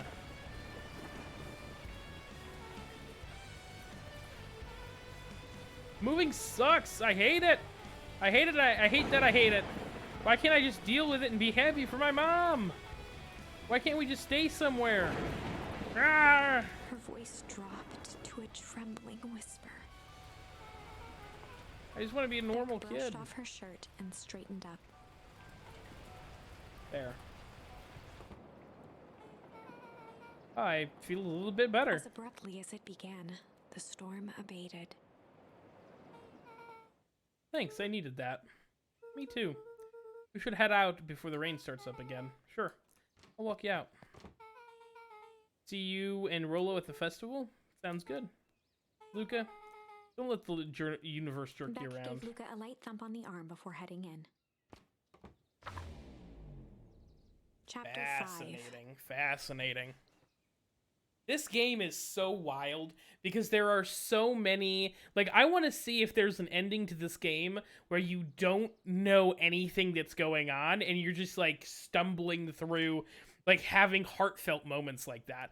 Because that moment replaced seeing Gran with Eris Valentine.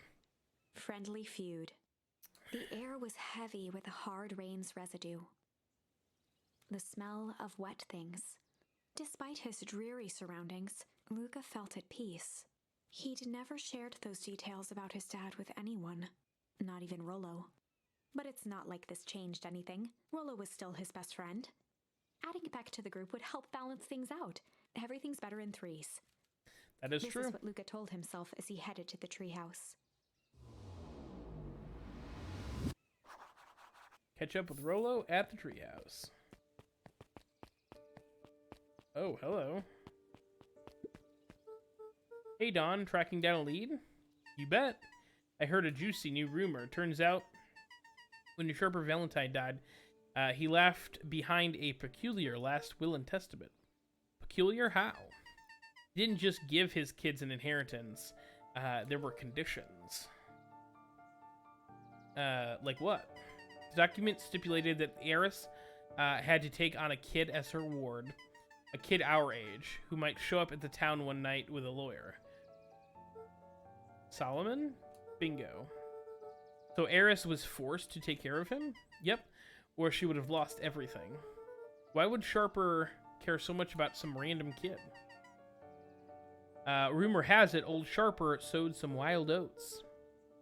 That explains why Eris treats him that way. Poor Solomon. How did you find all this out? A good reporter never reveals her source, Luka. That is true. After the foul harvest destroyed their wealth and reputation, the Valentines shuttered off their estate from the rest of town. Okay.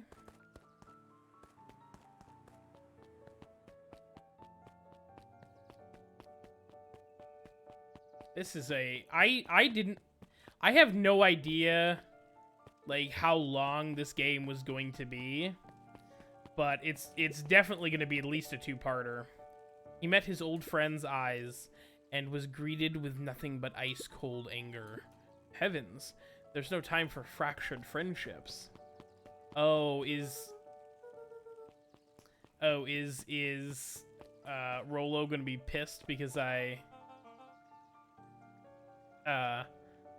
left him wait for so long? Excuse me, what are you doing? Just locking up for the night, sir? Oh, wonderful. I can only assume that means all festival preparations have been completed ahead of schedule. Not exactly, sir. The storm set us back a bit, and it's getting late, so we all decided to... You all decided? Yes, sir.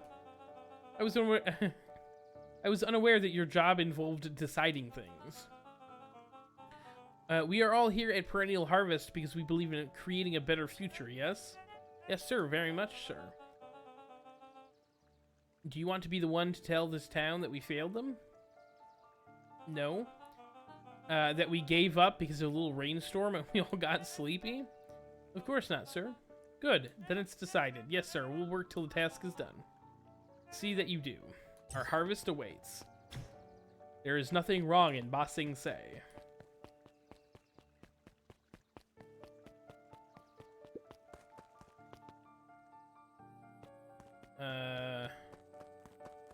Hold on. I got incendiary and pungent. Pungent will work. Luka wrapped a twig of thyme around the hook. Some fish have refined taste. That is true.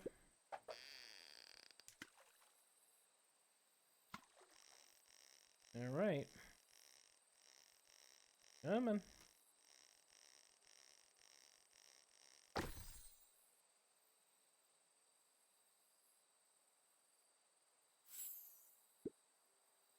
Property of Sharper Valentine. Figures. If he had his way, property of Sharper Valentine would be written on everything in this town. Should we give it back to him? He may not even want it back. The man's got a contentious reputation with time. He'll keep it here in case... We'll keep it here in case he ever wants to pick it up. Okay. I mean, that looks awfully full, but... Nothing changed there, so... Rolo, are you still up there? I'm sorry, Rolo isn't accepting visitors at the moment. Come back never. Luka had only ever heard him speak in this stiff yet gentle tone a few times. Definitely. And it always meant one thing. You're upset. Oh, what makes you say that? Maybe because you abandoned your best friend for no reason? I didn't abandon you. I'm just a little late. Scoffed. The rain helped me up. Liar. You weren't even home. What? The storm got bad and I got worried, so I went looking for you. Imagine my surprise when I made it to your house and you weren't there. I hadn't made it back yet. I'm not a fool, Luka. It doesn't take all day to deliver some jam. No, that storm rolled in out of nowhere, and I got stuck after dinner at Beck's Luka house. Stumbled on his words, knowing he'd said too much. Beck? Dinner? What the heck is a Beck? It's kind of rude. She's a new kid in town. She's actually kind of cool. You'd like her. She needed help convincing her parents that she'd made some new friends. New friends? I spent all day waiting for you and you were off making new friends? It's not like that, Rolo. You know? While I was waiting, I made some upgrades to mission control. It was going to be a surprise, but you took so long, the storm knocked it all down. Just like you knocked down our friendship. What does that even mean? Became instinctively angry in response. Both boys were now shouting across the distance. That means you're a bad friend. You don't care about me. Of course I care, you ass. I knew I'd get in trouble waiting for you so long, but I kept my word. Because that's what friends do. Oh wow, what a noble sacrifice you made. Easy for you to say. Your Gran doesn't even care. That sucks. You can stay out as long as you want, and you won't even get in trouble. Seriously? You're you're acting like I chose this. If that's what you think, then maybe you're the bad friend. Changed to a calm, yet more intense anger. Maybe Pa is right. Storms bring more than water. This one brought out the real Luka. Stop quoting your Pa's nonsense like it means anything. Well, at least my Pa is still around. This is fucked. The words hung in the cold This night is air. fucked. Rolo's stomach dropped, Kids are assholes. knowing he'd crossed a line. But it was too late. Luka, Good night, Rolo. Dang it.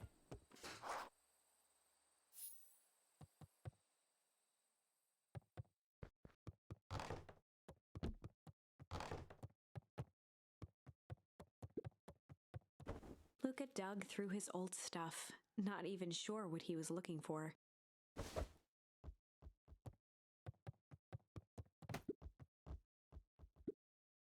Rolo, what a jerk. Call me a bad friend. Oh, I'm Rolo. Look at me and my amazing family.